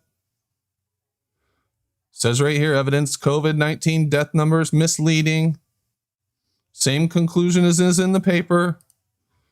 There she is in front of a Johns Hopkins logo. You can hear this student at the end asking her questions from the newspaper. It's an hour-long thing. So don't spread disinformation that this is fake in my fucking chat. It's an asshole thing to do. Anyway, just wanted to get that out of my And system. she's not just a medical professional questioning the narrative. There were the doctors from California with 500 patients from their own data set within their own clinics. 0.1% fatality rate, if that. And they asked about the legitimacy of locking down, and their video was taken down. Legitimate doctors, Dr. Emanuela and others at their summit on Capitol Hill. What do they focus on? You know, the inconvenient facts about these people to try to discredit them. No real attempt to try to discredit their data or offer counter data. It's just, you know, ad hominem smear and insinuation. Absolutely. Just put doubt out there. Misinformation. Think of that. Think of what the trolls are doing. We get accused, you know, when we talk about, you know, vaccines and stuff like that, you're murderers, killers and stuff like that. Well, just think the implications of what they're doing. They're doing exactly what they're accusing us to, by them even commenting and spreading that and, you know, denying those facts. They're causing harm to millions and hundreds of millions of people by the shite that they're talking. You know what I mean? By them just doing that, imagine they'll go and tell other people it's a load of crap when it's, which most people won't even look into it. They'll just take these people at their word. It's baptism by medical injection. It shows that you're a modern person who has faith in our medical technocratic system. Be blessed by this needle and let them confer health and wellness onto your developing, you know, child. Yeah, it's like a double-edged sword for me, because these guys, you know, they deserve what they're going to get, but in my heart, because my humanitarian side, you know, everybody else is going to get it as well if it goes the way that they're kind of seem to be planning. It's if they get away with it, which is you know, it's nobody can see at the moment. But these, as I say, it's a kind of double-edged sword. I hope these trolls or these guys that even suggested that was fake or whatever, even if they were being funny about it or whatever, they don't realise, you know, that, you know, they're going to get it as well, and their kids are going to get it, and their grandkids, and all that kind of stuff. And that's what's the stupid thing about it. They won't even sit back and yeah, exactly, like, contemplate or think it's even the possibility it's a lie. Even just say, right, I'm going to imagine perhaps this is a lie. Let me look into it but they don't. They just cut it off like that, and they're doing more harm than they, through their arrogance and their hatred towards people that speak out about things, as they're just blinding themselves and causing so much harm to the ones that are the dearest to them, that they should be protecting, by their cognitive or by their, you know, looking into things and not taking things at face value. They're the abusers. They're the people that are causing all this shit that we're having to at least speak out about or try to sort out and get. But anyway, there you are. Yeah, Ian Adams sent me something. I'm gonna bring it over once I take a look at it. Looks like it's from a former Pfizer vice president. But there's, yeah, like Lemon said, there's tons of doctors who have come out, tons of doctors, but they get shut down and they get labeled as misleading. It's like any information that anybody puts out, doesn't matter what your credentials are, automatically gets labeled as misleading and censored from the internet. What's up with that? You know, we used to make fun of China for doing shit like that. Yeah, there's another agenda at foot here. And, you know, there's another, you know, agenda going on. Play ball or else doctor, president, high, low, whatever, you're out. Yep, exactly. So that's that. So that's about enough on that situation there. You can read the paper, watch the video if you can find it, form your own opinion out there. And let me see what Ian has sent us right here. Who's this from, Ian? Could you share the link if possible? I put the paper in the Discord, but the video I don't have a link to, and I don't think it'll let me upload it. Okay. Yeah. Who was that asking? Parmesan? Parmesan, I messaged you as well. Yep. Oh, did you? Okay. Do you have any thoughts on this paper that we just looked at? No, I just wanna have a look at it and read it. Is this? Oh, you put it? Did you post it in? Oh yeah, I found it. Okay, thank you. Yep. Cool. All right. So this guy is Miss Dr. Mike Yeadon, and it says in this exclusive film, former Pfizer Vice President Dr. Mike Yeadon discusses his thought as to why the lockdown was a mistake and why the government strategies to manage the pandemic are only making things worse. So I'm surprised that this is allowed on Facebook. Why hasn't this been called misleading and censored from all of the platforms? I'm not going to play it right now. I think I'll listen to that offline, see what that's about. But I will put the link in the chat once again. I know Ian put it out there one time, and I'll put it in Discord if anybody else is interested in looking at that more. So you guys can look at that. It's from Ian Adams. Let's get some flat Earth discussion going. I wanted to bring up a thing that we looked at the other night, a few of us, and it was from Hellfire Hammer. If he's out there listening, he's more than welcome to join. But it was a picture that is another one of these ones that's supposed to show the curvature of the Earth. And I want to point something out once again about these photos, these compression photos. Let me just do this real quick and make it the right size, and then I'll drag it over so you guys can see it. 1 second. So there is a group of ballers who like to take photographs from planes, really anywhere, any kind of height actually, and then scrunch them up and say that they can see curvature on the horizon. The only problem with most of these photographs is, and we've talked about this before, can you guys see that picture that I just posted up there in Discord? Why is it? I can't.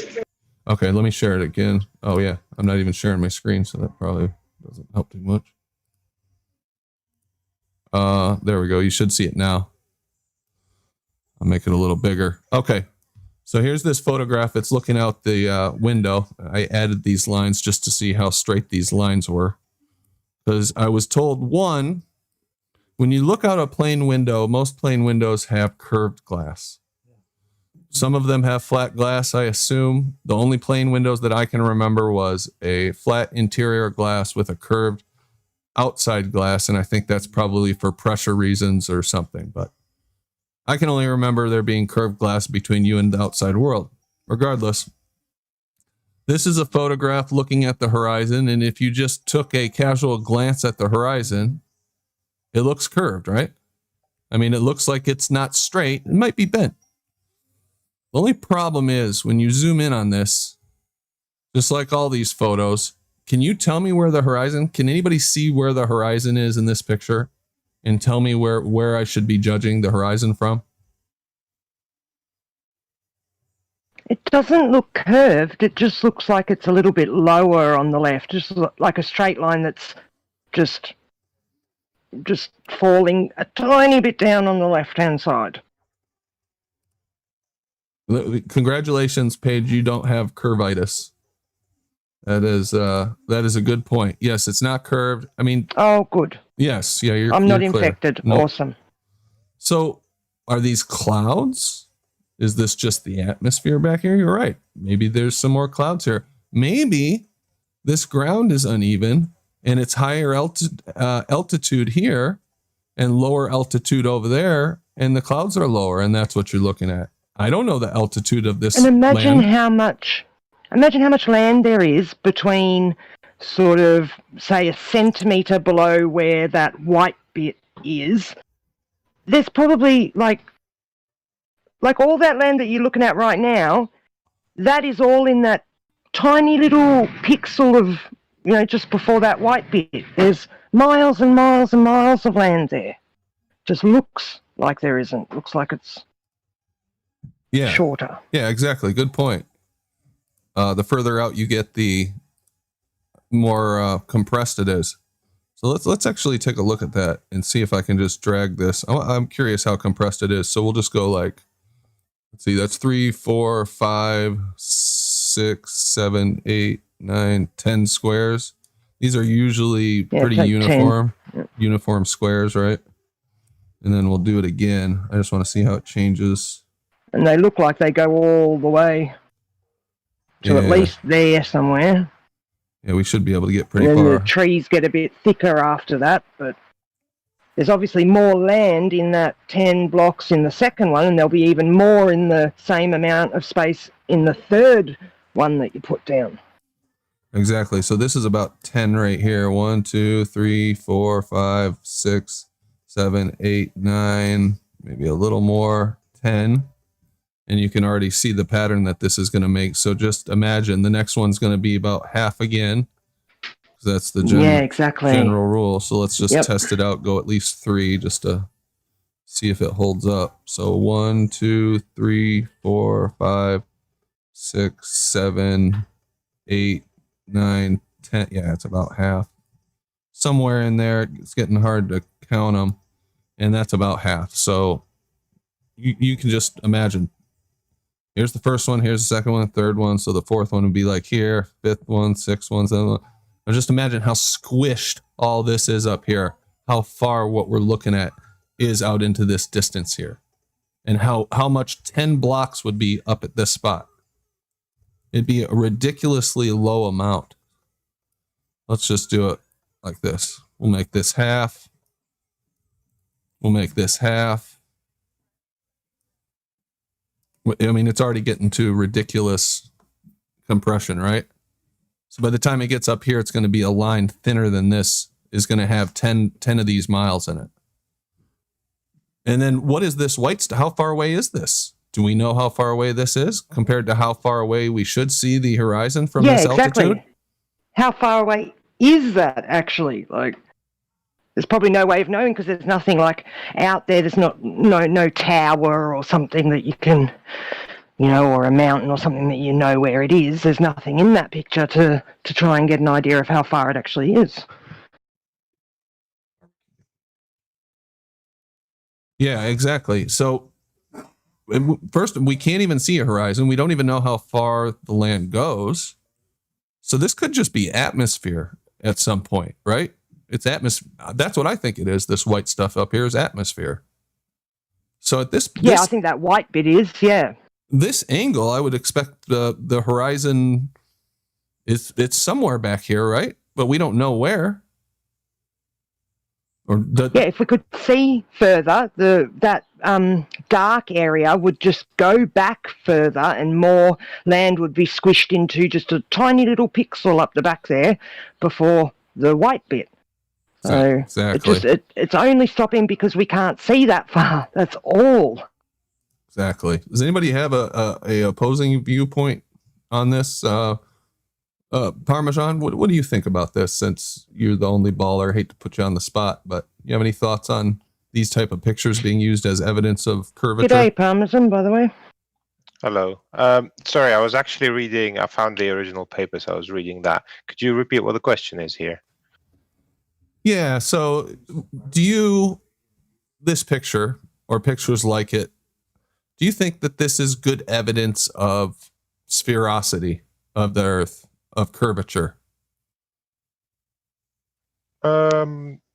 Good evidence. I mean, it could be. It's not obvious because at that height of a normal airplane, it's really hard to see the curve unless you do side-to-side compression. Now, what's the red square? Red lines. So these red lines, we just counted out 1 miles just to show how your view compresses as you get further away. Okay. So each of these is roughly 10 miles. So obviously by the time you get out here, you're talking less than the width of this red line would be more than 10 miles. very likely, right? Sure. And you may not have heard it, but the other point is you can't even see a horizon back here, right? Well, you can't make it quite out. It's not a very clear one, but you can see that it's there somewhere. Sure. Okay. You say it's It's there just somewhere, not a very clear. but you have to make an assumption that it's there, don't you? Oh, it's definitely there. You can see the sky at the top, the land at the bottom, so they meet somewhere. It's definitely there. It's just that it's not clear where the boundary is. So would you expect So that? if it was a foggy, Yeah, go ahead, Paige. sorry, Brent, I was just going to ask him if it was a foggy day, where do you think the horizon would be in that picture? It would be hard to say where it is, but that's not to say Be a lot it's not closer there. though, wouldn't it? A lot closer? What do you mean? Yeah, if it's foggy, you can't see as far. So the horizon would probably be where he's drawn that last red box. You know, No, I just- think that would be just the edge of your vision because of the fog. I don't understand what you mean, exactly. sorry. yeah, you've hit the nail on the head. The edge of your vision. So the horizon is the edge of our vision. It's not the edge of a sphere or whatever. It just depends on how clear the day is, how high up you are, as to how far you can see. He made your Okay, point yeah. for you. Take away that haze, and how far Yeah, can you he see made the my land? point for me. Yeah, welcome to But flat that's Earth. not Yeah. fog in the distance. Yeah, it's haze. It's other atmospheric conditions. Yeah, which is it's just restricting atmosphere. how You're far looking you through, see. Exactly. You're looking through so much atmosphere because it's such a clear day and you can see so far in that photo that, you know, it's just so much air that you're looking through by the time it gets to that white bit where the horizon looks like it might be. You just can't see any further. But if it was foggy, you'd see even less. But you guys say that that's Earth curve, when on a clearer day you'd see all that. Yeah. Sorry? That is Earth curve. That is What's Earth curve? What you're seeing there, that's not fog. It's not clear because That's- there is some You can't level, even but see it's a not like horizon it's in there. this though, Parmesan. There's no horizon in this picture. Literally. Yeah, there is. It's just not a very clear line. No, because you're limited it by was this a foggy turbidity here, day- this fog or pollution or atmospherics, whatever you want to call it, the aerosols in the air are blocking your vision past this point right now. You cannot see further than that. And there is, I mean, so I'd you have to have go to back to your assume. original point, I would say this picture isn't that great to demonstrate curvature. Okay, fair Just- enough. If to go back you to if your you could take all that atmosphere away I- in that picture, you would just see the ground keeping on going past that white bit. It would just I keep disagree. going. I disagree. It would actually be a bit lower than where you see it here. I'm sorry, a bit lower. What would be lower? The edge that you see, because there'll be less refraction. There'll be no refraction if you take away the atmosphere. So you think that actually the horizon, the geometric horizon, would be like somewhere lower than where you see this dark white band start, like down in here? Somewhere in here? I can't see your mouse. I can't see your mouse. sorry. Between the top of the red box and the hard white horizon, somewhere in there? Yes, Really? closer to the hard white bit. Yeah, That's so maybe amazing. a little bit lower. There's really not much we can say to argue with that. You've built a lot of Can I give you a assumptions different into your viewpoint there, but go ahead. How can I message it to you and then you can show it? Would that be okay? Yeah, you can just, yeah, that's fine.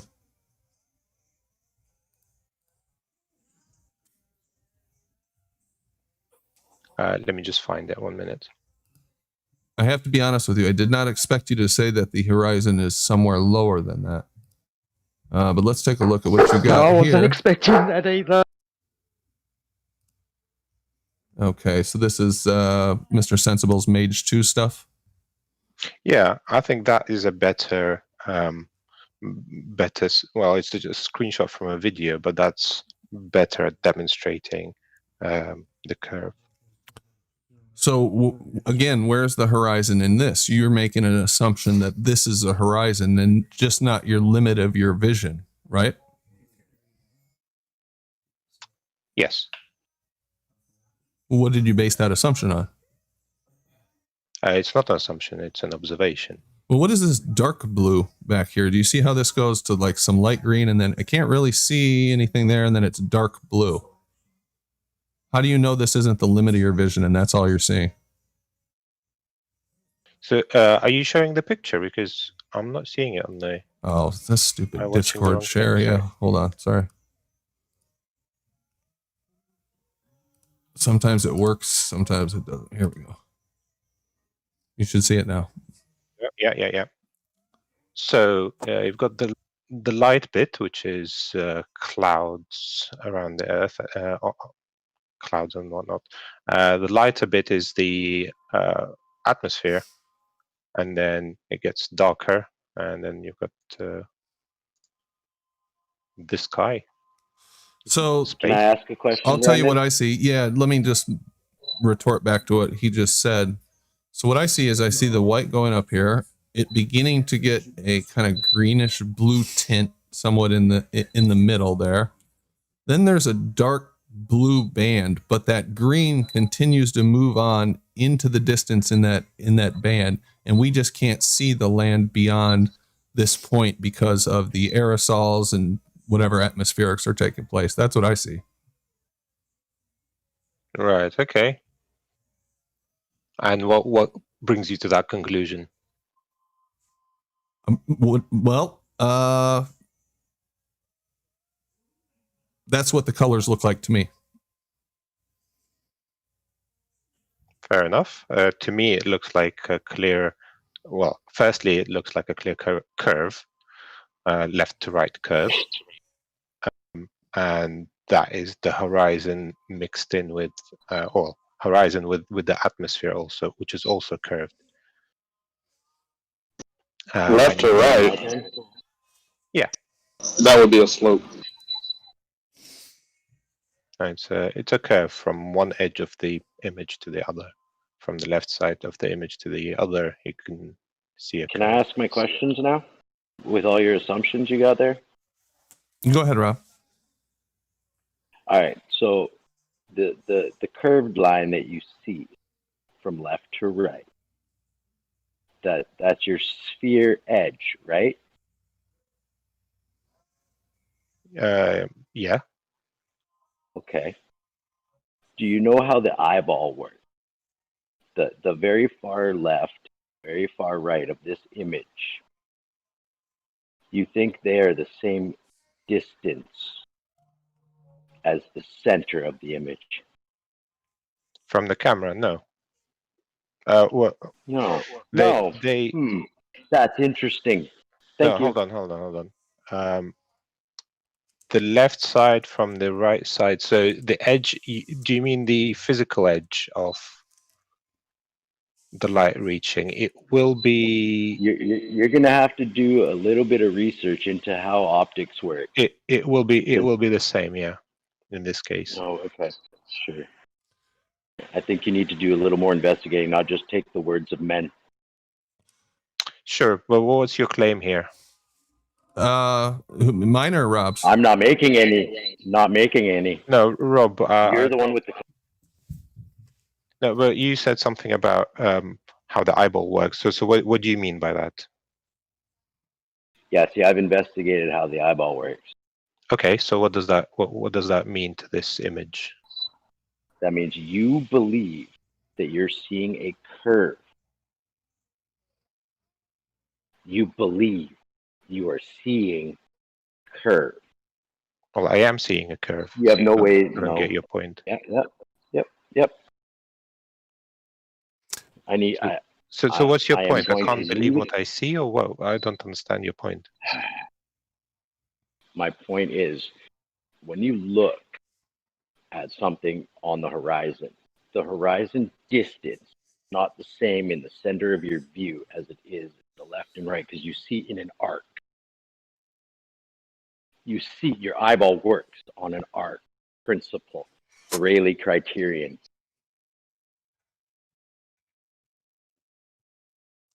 Go on. No, I said you need to do some investigation before you come here making claims about seeing curve. Well, I just showed you a picture which shows a curved Earth. With no data. Where's my data? Give me the data on the image. What data do you want? What data do you have? I mean, you can have a look at the whole No, video. you. Whatever. Me? I'm done with you. Sorry. All Well, right. I've got the image. I don't know what else do you want. So anyway, kind of so data? my point is this is open to interpretation. So you say you see curve in this. And what I see is the limit of your vision, which I would expect to look exactly like this. How do we know which one of those is correct? Is there something in this picture that will falsify what I see or falsify what you see?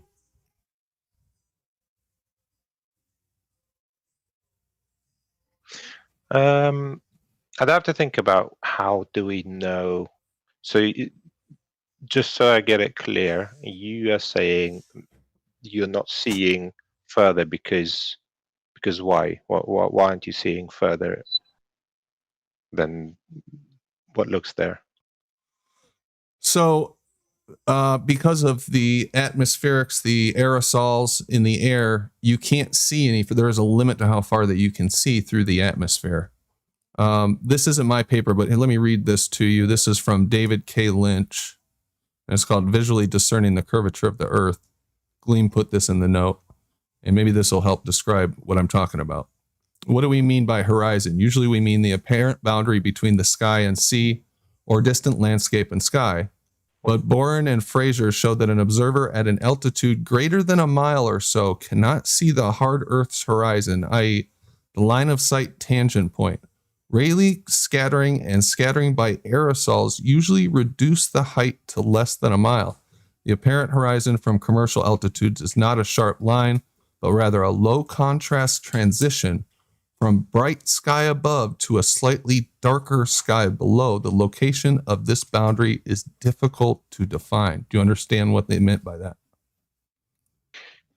Yeah, my understanding is that it's not going to be a very clear line, which is what we see here. It's not very clear. It's a transition. But that doesn't change the fact that that transition is clearly curved, not flat. But I think the key point of this is the apparent horizon from commercial altitudes is not a sharp line, but rather a low contrast transition from bright sky above to a slightly darker sky below, meaning that you can't actually see a geometric horizon. You can't see one. So you can't see through this atmosphere at a certain point. But you can still see that the atmosphere is curved, and the line is curved. You can call it a transition band rather than a clear line, just like that paper says, which I see that here as well. I'm sure you'll agree as well. It's a transition from the white to the greenish color to the blue, but you can see that transition is not flat; it's curved. You are thinking of this transition as a z-axis transition, correct? Well, how I am thinking of this transition is a transition from the observer away from you along we'll just call it an x-axis, off into this blueness here. This is the limit of your sight. This is as far as you can see. That's why it looks curved, because obviously the limit of our sight would be a circle, correct? Do you agree with that? If I'm standing in, let's just say I'm standing in a fog bank and my visibility is 50 meters, that means that I could draw the visible space that I could see from that one location as a circle with a radius of 50 meters all around me, correct? In a fog, yes. Okay, but we are always in a fog. The atmosphere is full of water vapor and particulates and pollution and et cetera. And that's what you're seeing here. That's what this dark blue band is. This is the limit this is your visibility limit. I've got a problem with that analysis. And the problem with that is that this screenshot is at an altitude of about 35,000 meters, and Mr. Sensible has put measuring devices on board the weather balloon, which includes atmospheric a pressure meter, barometer, sorry. And you can see in the image there's 0.005% atmosphere. So as the camera is looking through, looking out towards the horizon, there's very, very, very little atmosphere to cause that kind of distortion. But do you know or what that haziness. whiteness is that you're looking at below there? Below is the Earth, basically. This The whiteness, clouds. though, the whiteness, white color. What is this? The clouds. Well, this is both the Earth and the clouds. It's overexposure because the camera is adjusting to the darkness above it. So it's just an overexposed shot, if you will. And the area of concern, since we are talking about looking down at the Earth here, we are looking into atmosphere. Our vision is directly down into the thickest part of the atmosphere, which is represented by this blue, dark blue area and this green area on what you think is a hard horizon. That is the thickest portion of the atmosphere that we're looking at. I disagree with that. That's not looking straight down. No, not straight down. We're looking at an angle through atmosphere.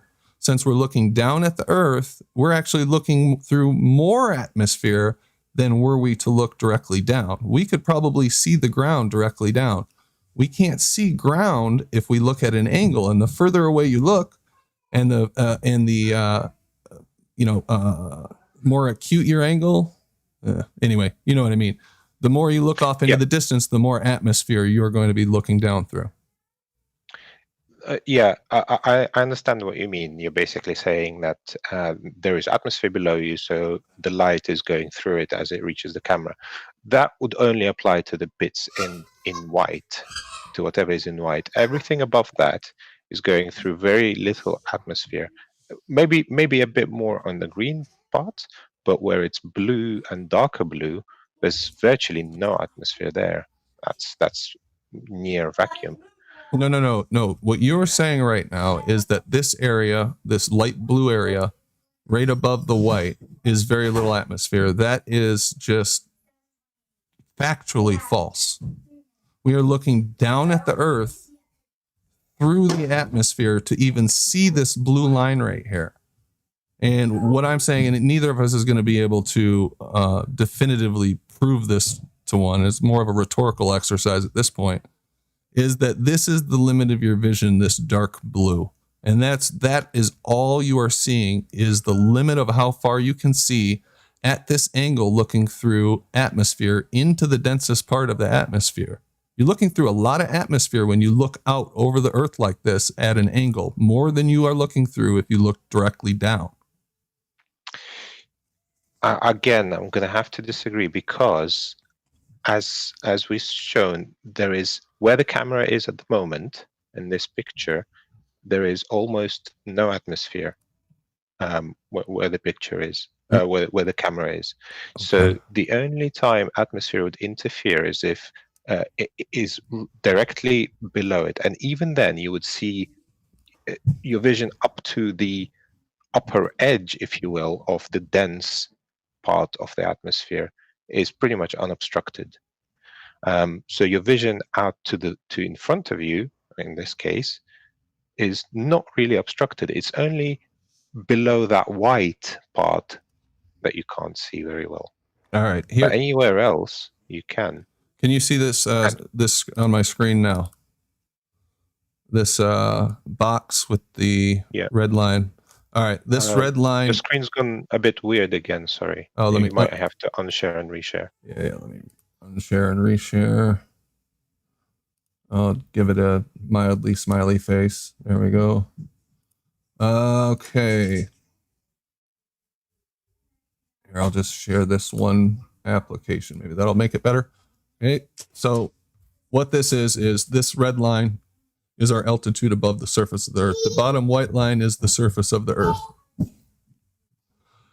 This bluish is the atmosphere. Let's say we're above most of the atmosphere, right? So in reality, this would be thicker down at the bottom and lighter up at the top. I could make this show that, but I won't for the purposes, because this is just a really simple thing here. So if we're looking out, if I'm looking down here, you can see if I measured from here to here and then calculated the percentage of atmosphere, it would be much less atmosphere that I'm looking through than if I look out through here. The further I get out, the more of that line of vision is in the atmosphere. The more atmosphere is between myself and the subject that I'm viewing. Is that correct? Yes, but that's not what's happening in the image. Sure it is. Sure it is. No, so I would say, so this line that you've just drawn, if you lift it up, so that might be okay. Yeah, if you lift it up even further, that would be how the camera is positioned. And obviously, it's not just one narrow view. So if you want to take a viewing angle, you'd have to draw two lines. So if you leave this one line as you had it before, all the way to the bottom edge, and then draw a second one, that would be all the way to the top edge of the, at a similar angle. I'd drop it even further down. So part of it is going through the atmosphere. I agree with that. Okay. And then the second line would be higher. The one that's now almost horizontal would be even higher, even higher. Even higher. Even more. What is so, this? What is this? Even more, so that they make. That's it. Yeah. Okay, so you think this is your field of view here? This is what you're trying to represent. Something like that. Yes. Yeah. Okay, but then you're not seeing the horizon. But this actually doesn't even represent perspective that you've got here, right? If I wanted to show the perspective, I'd have to bring this up to eye level, somewhere off of here. Because that is really how we see, right? Looking over a distance. Now I'm really going to put a wedge between us. Let me see here. Where is the other picture? Well, no, I have to disagree with that as well, because horizon doesn't rise up to eye level. On Earth, it doesn't rise to the eye level. Okay. So it won't rise all the way up to eye level because you can't see that far. That's one. So even if it did rise all the way up to eye level, you wouldn't be able to see it because you can't see through the atmosphere indefinitely. You can't see forever through these particulates. So you think that your first one is way up here, which I agree with. Your first field of view is way up here, but your bottom field of view, looking down at the Earth, is right down here, looking through the most densest part of the atmosphere, which is why you don't see anything past this. You've hit the point of the limit of your ability to see through the atmosphere, period. And why would the ground raise to eye level if it's below your eyes? Because that's how perspective works. But what I would say, you made a point. Go ahead, write the hand. Just guys, keep it cool. I gotta step away for a minute. Keep it cool, but I'll be right back. Okay, go ahead. I just want to say something rising to your eye would rise to your eye if it was even with your eye level, but it's not because it's under your eye level. So to say that it should rise to your eye level is just misrepresenting what's actually going on. I'm afraid you're just wrong there, unfortunately, because perspective. If you are talking about only about perspective, something going into the distance, like a straight, let's say, pipe or a floor or something, it will rise to your eye level if it keeps going far enough. But no, if it was flat, it would. Yeah. No, if the ground is flat and it's under your eye level, why would it rise to your eye level? Because that's how perspective works. Everything below your eye line. Well, That's why Yes, it doesn't that's rise how to your it eye level, works. because it's under your eye level. No, well, you see how it doesn't rise to your eye level, right? You're like, oh, it doesn't rise to your eye level. Yeah, because it's not at your eye level. And then to just say, well, it should because perspective, but it doesn't because curve, that's retarded. But hey, that's your religion. I mean, in perspective, everything below your eye line, the line of the horizon, as you call it, or as we call it, is where everything below your field of view, below your eye level, meets what's above your eye level. They converge onto your horizon line. So, so things It's should water and be air. rising all the way up, or going all the way down. Why do you say should be? What does that mean? Should be. When you say reality should do something, what does that mean? That's how things should work according to perspective, and that's how things do work according to perspective. So let me change that framing then. Okay, hold on, wait, hold on. Let me ask you a quick question. When you Sure. say this is how things work, right? What does that mean? This is how it works. Like, what does that statement mean? It means this is how perspective works. Well, how do you know that? How do you know? So when you say the floor should rise to your eye level because perspective, if the Earth was flat, how do you know that? I can. So let me ask. Let me flip the question then. Just so. Well, you could just say I don't know that. No, I do know that. Instead of trying to flip it. Okay, well then answer it. Don't just answer. How do you know how perspective on a flat Earth would work to tell me that it doesn't work like it should? Because perspective works in the same way, regardless of whether the Earth is flat Okay, or. how do you know this? Okay, again, you're telling me that on a flat Earth, the horizon should raise to your eye level, right? Now, how do you know this? Because perspective means things rise to your eye level. That's just how it works. Okay. I don't know what else to tell you. But things don't rise to your eye level, right? The horizon doesn't rise to your eye level. So where are you getting this? It seems like you're just saying what you believe should happen, even though that's not what actually happens, right? So you say, well, it should do this. I don't really know, because all you're saying is perspective. All you said so far, the only tangible thing is perspective rise to eye level, but it doesn't. Like, and I ask you why, and you go, well, because perspective. And we go, well, how do you know that? And you go, well, perspective. I agree with everything you just said right the hand. That's that good. was perfectly said. So we've got objects above our eye level that drop below our eye level. How would you explain that then? Okay, when does something drop below your eye level? Just tell me that. When it's far enough away and it's a mountain that's, let's say, above your eye level, suddenly becomes below your eye level. So when you say level, are you talking about like a straight horizontal line? No, I mean like you could be like at a curved line.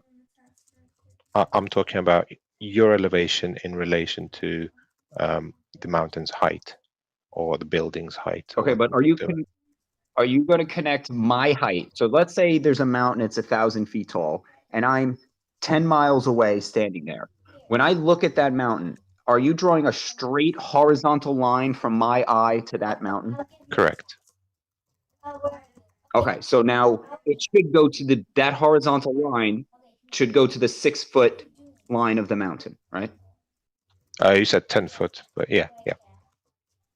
I'm 6 feet tall. Like if you have 1,000 foot mountain and a 6 foot person, right? And you draw a horizontal line from my eye to the mountain, it would hit the 6 foot line of the mountain, right?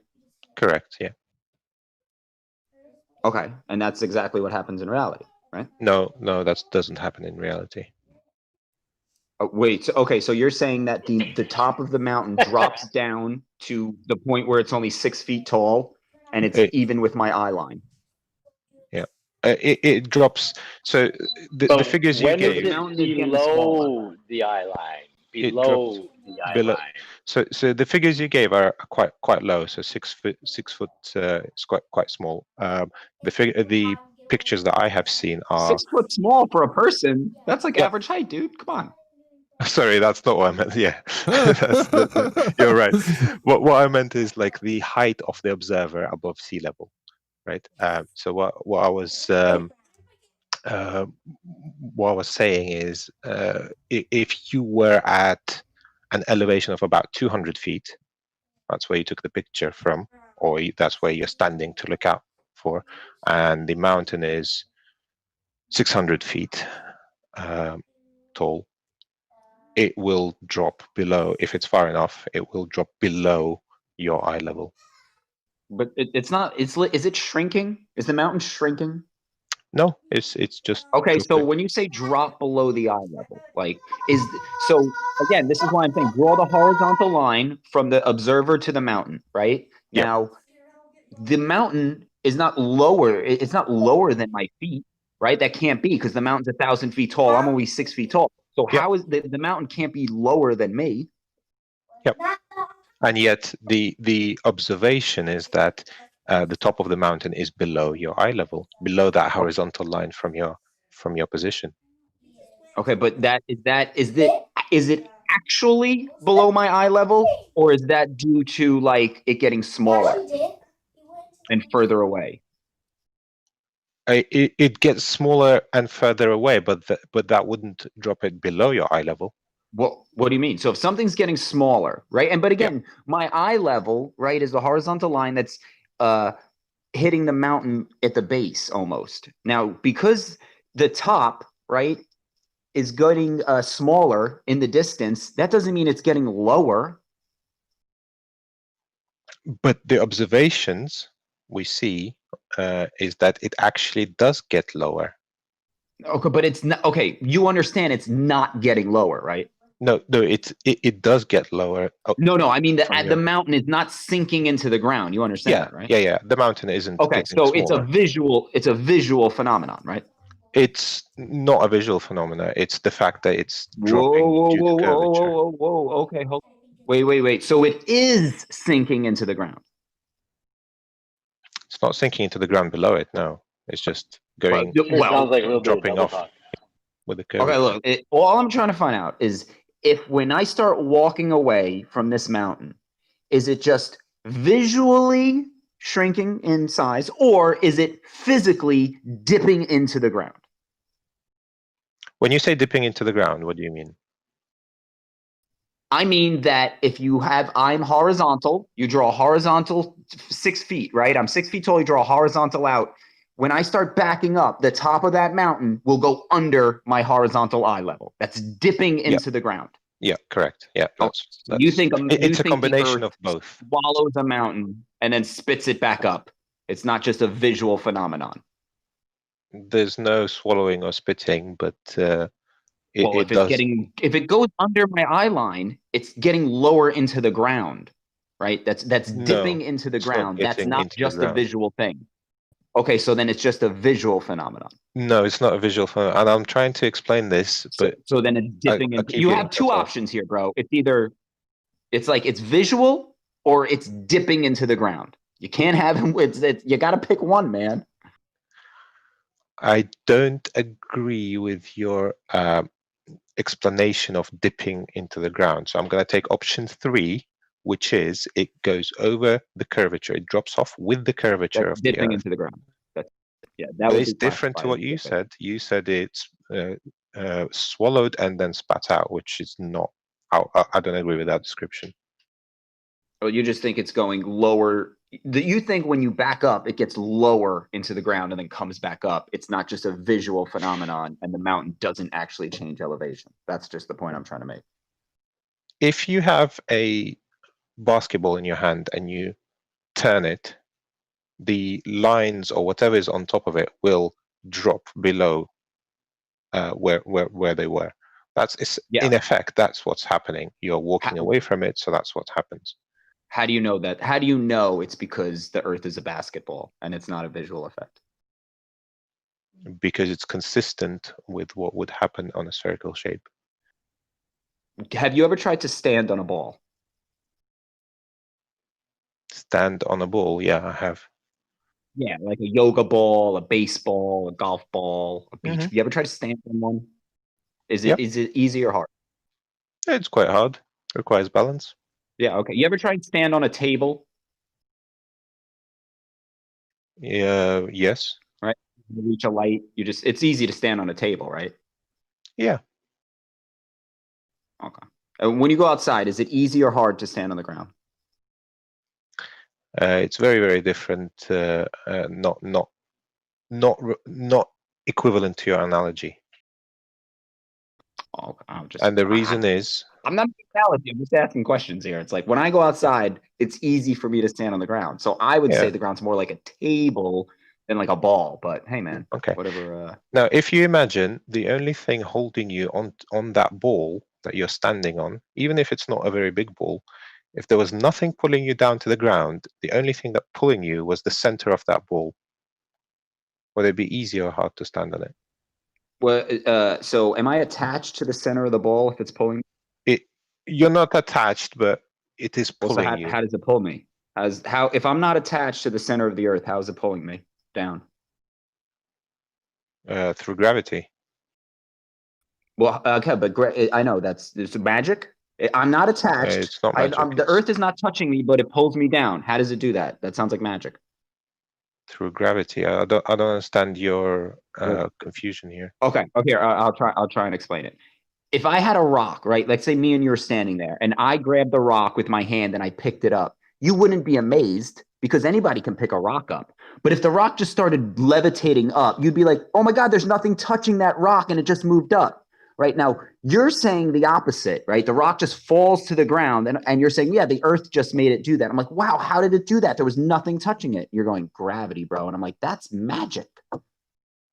But I still don't understand your point. Are you saying objects don't fall to the ground? No. You're telling me that it's the center of the earth is pulling it down. And I'm saying if it's not attached to it, and it's not touching it, how is it pulling it down? Well, my phone is not attached to anything, but it falls down if I drop it. So what's your point? Okay, so but the point is if it's The point is you picked it up. The phone. No, okay, but the thing is, you're telling me the earth pulls it down. Can you pull something down without touching it? I can use a magnet to pull something down without touching it, yeah. Well, okay. So now I would ask the same question with a magnet. So you're going to tell me, this is the thing. How do you move something without touching it? That's magic. That's not magic, no. It's just okay. applying. So if I told you I can move something without physically touching it, you would believe me? You'd be like, oh yeah, everybody can do that. Yeah, I can move stuff with a magnet without touching it. What's wrong with that? Okay, but so how do you know a magnet? Okay, so how does a magnet move something without touching it? It's the same question. All you're doing is you're just moving from gravity to magnetism. But so you're saying gravity doesn't touch an object. Giving you an example. Hold on. Wait. No, you're not. You're not though. Because I'm saying, how does gravity move something without touching it? And you're going, look, a magnet does the same thing. I'm like, yeah, how does it do that? And you're going, but look, it's doing it. I'm like, I can see that a magnet moves metal. Now, how in your idea of the world does the magnet move metal in the same, how does gravity move the rock if they're not touching them? You've changed the question now because you weren't asking how before. No, you were not asking how before. You were saying that there's nothing. It's not attached. So. I was asking if you're saying it's pulling it down. Okay, you're saying the earth is pulling it down. The magnet is pulling these things. Now I'm asking you, is it physically touching these things to pull them? And you're saying no. And I'm saying, well, then how is it moving? Okay. Before we move on to that one, can I go back to my question to you? So if you were standing on the ball and the only thing that was pulling you, you were not being pulled to the ground or anything like that. The only thing that was pulling you was the center of this ball. Do you think it would be easy or hard to stand on it? Okay. But this is the question. Okay, but listen. Before I can answer that, I need to know how this ball is pulling me down. Because if I was like, you're on a ball, but you're attached to the ball with rubber bands, you could see, oh yeah, it'd be pretty hard. You couldn't, how many rubber bands okay. Now, if you're saying you're attached from the pull of the ball, I need to know how this is happening so that I can tell you how strong or weak this pull will be. Is it like a 10-pound rope?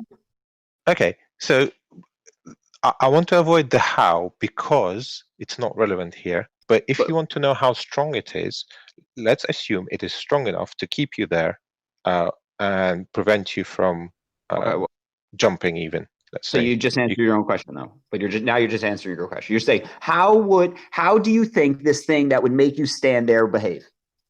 Bro? So do you think it would be hard Bro, or easy to stand on the ball? Bro, how am I supposed to know what it would be like to stand on a ball that has this magical pulling force from the middle? How am I supposed to know what that's like to compare it to something? By imagining how it would be like. So imagining. So you want me to imagine what it would be like to stand on a ball that is magically pulling me to the center of it?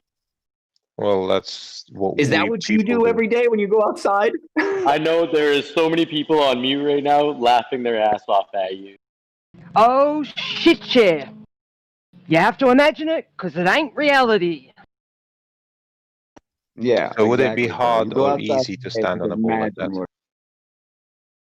Bro, I Welcome don't to Flat know. Earth. I'm asking you, how am I supposed to know? So you don't want if to it would be answer my easy or question, hard? and yet you expect me to answer your questions. Bro, He gave you an answer. my questions How are No, all he are you related didn't. to No, yours. he supposed to didn't. know?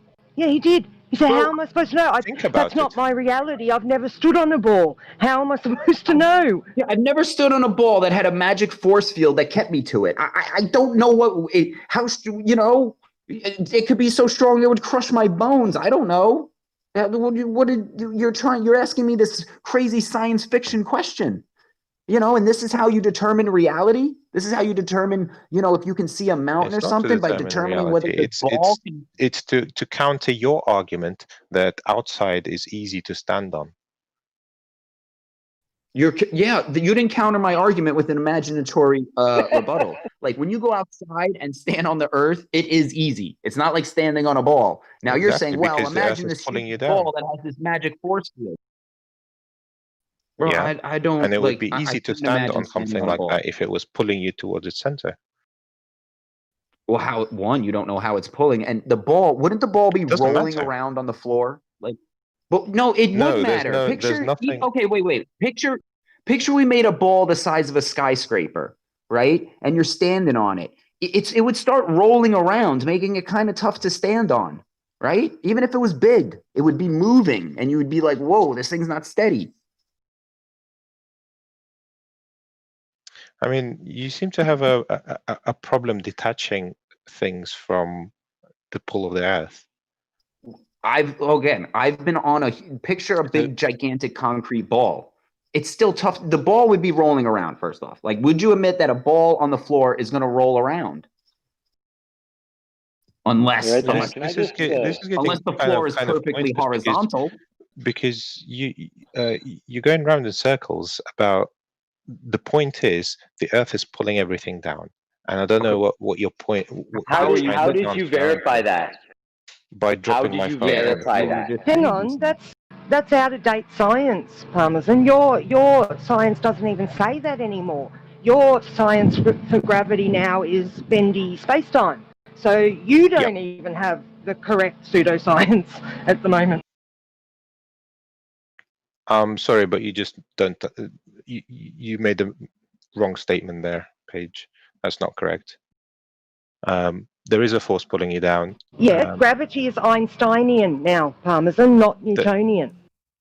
No, gravity is just gravity. Okay, look. No, gravity is Einsteinian in your model now. 105 years ago, they got rid of Newton. Paige, just ask him to define it. No, I'm not going to answer questions anymore because you guys don't want to answer my questions. I will answer will any say this. question you got. I will say this. You're the one having a problem answering questions. What's it like to stand on a gigantic imaginary ball? I would think it would be like living in a gingerbread house. You'd always want to get to its chewy center. How many licks would it take?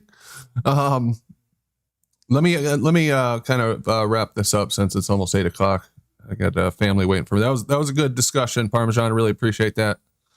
I think that we have a couple of fundamental differences in that you're interpreting what you see within the framework of the globe model, I'm interpreting what I see in this picture and saying, how do you know it's not this? That's really my fundamental question is, we know that there's a limit to sight. We know that our visibility is a circle of sight.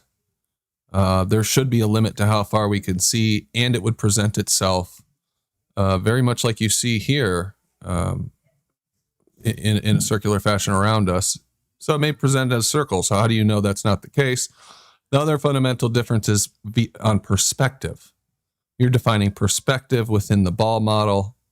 We'll have to talk about that sometime because we can go pretty deep into that. I think there's some faulty assumptions on your part in regards to that, but that we can wait on that. I really appreciate you taking part of the discussion, though. I'm going to give you the last final thoughts here, Parmesan, and we'll go down the list in alphabetical order. Otherwise, since you're the only baller on, that way you can respond if anybody says anything. Allie B. Yes. Final thoughts, sir. Can you hear? Yep. Oh, right. Yeah. Right, that's good. I've been wanting to chime in for ages, but I'll make it short, right? So what that guy has to do is imagine that his curve there, and I can see a curve. Now continue on both sides of that curvature thing, right? And draw it as if it was a ball, right? So there you go. That's curving away from you. Now imagine that camera is going to remain exactly vertical where it is, and it's going to turn around, right? So if you keep turning that around, you will see the edges drop significantly down. And if you do a full 360, if you think about it, if you're seeing curvature there and that's curving down, you'll be looking into space and you won't be, that'll be behind you. If you can understand that concept, if that goes 90 degrees, that's it. That's all I've got to say. And a great show, Brandon. Thanks. And everybody else that participated. Thank you, Can I Allie. quickly respond to that one? Very quick. We usually don't allow responses during final thoughts. If you could Okay. save it for your turn, I'd appreciate it. Sorry about that. Bandsaw Bandit.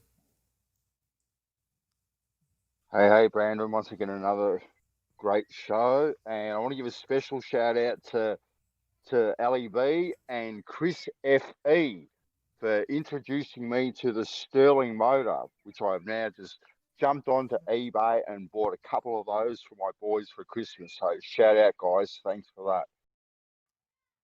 Sweet. Thanks, Bandsaw. Thank you. Chad. What's going on? What's up? You got any I thoughts? have no idea what's happening. All right. But great show. All right. Sounds good. Perfect. Thanks. Thanks, Chad. Global Virus Foe. Yeah, I thought it was a great show. Really productive conversation, and yeah, looking forward to more. Thanks. Cool. Thanks, man. Jimbo. Great show. I'll be looking forward for something to listen to and check out tomorrow, because this won't be on. Yeah, I've got a few after shows I can put up too. I'll try to get those out tonight, so those will be around tomorrow. Patient Zero. Cool. Thanks, Jimbo. Aaron, you there? No? Paige. Yeah, great show. Thanks, Brandon. Just want to, again, encourage everybody to check out that video by Whiteboard Gematria. Sorry about the noise in the background. Very important information in that video, so please take the time and go and watch it. Yeah, I'll have to watch that again, too. Thanks, Paige. Rakia. Rob Keane. Rob? Yes, I am here. Great show. Thanks to I guess Parmesan for taking on our question, answering what he could. Haven't talked to you before, but a lot of it is beliefs. And just remember, every globe proof starts with the presupposition that you're already on. Thank you. Thanks, Rob. Essie.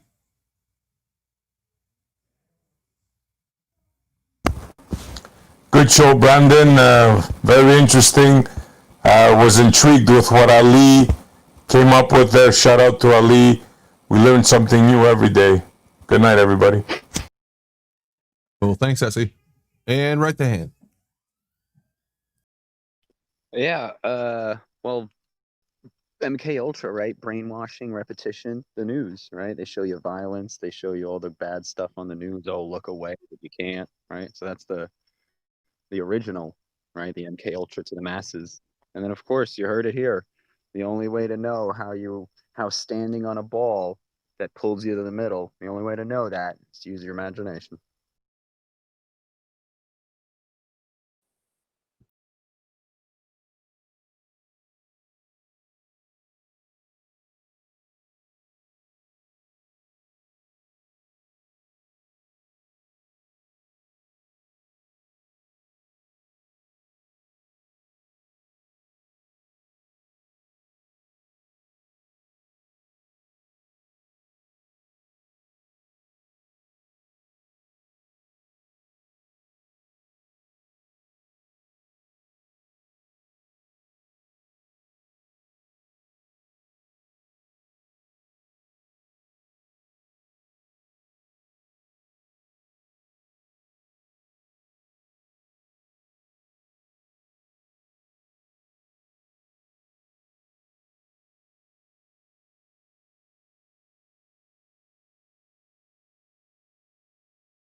Thank you. So just to address one of the early points, you can go and watch this video of this air balloon.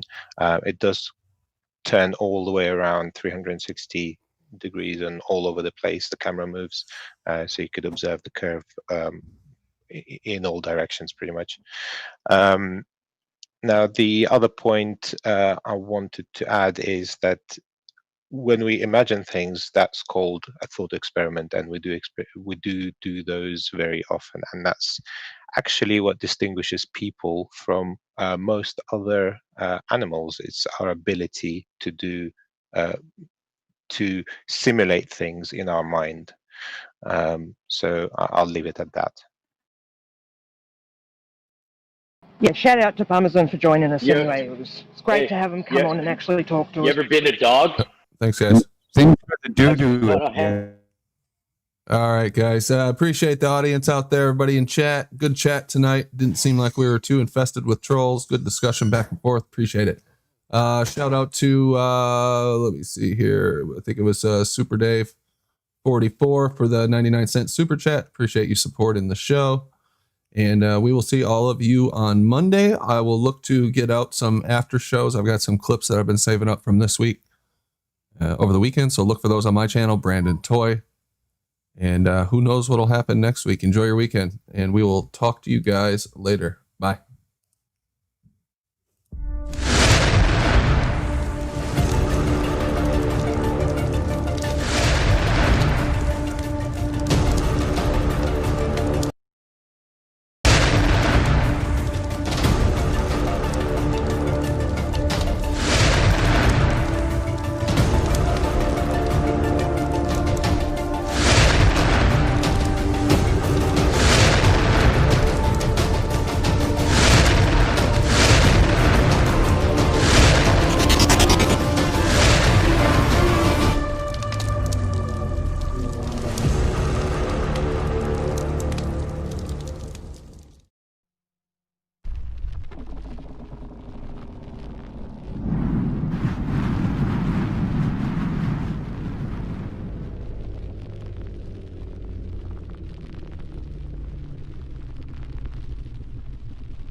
That's his point, Parmesan.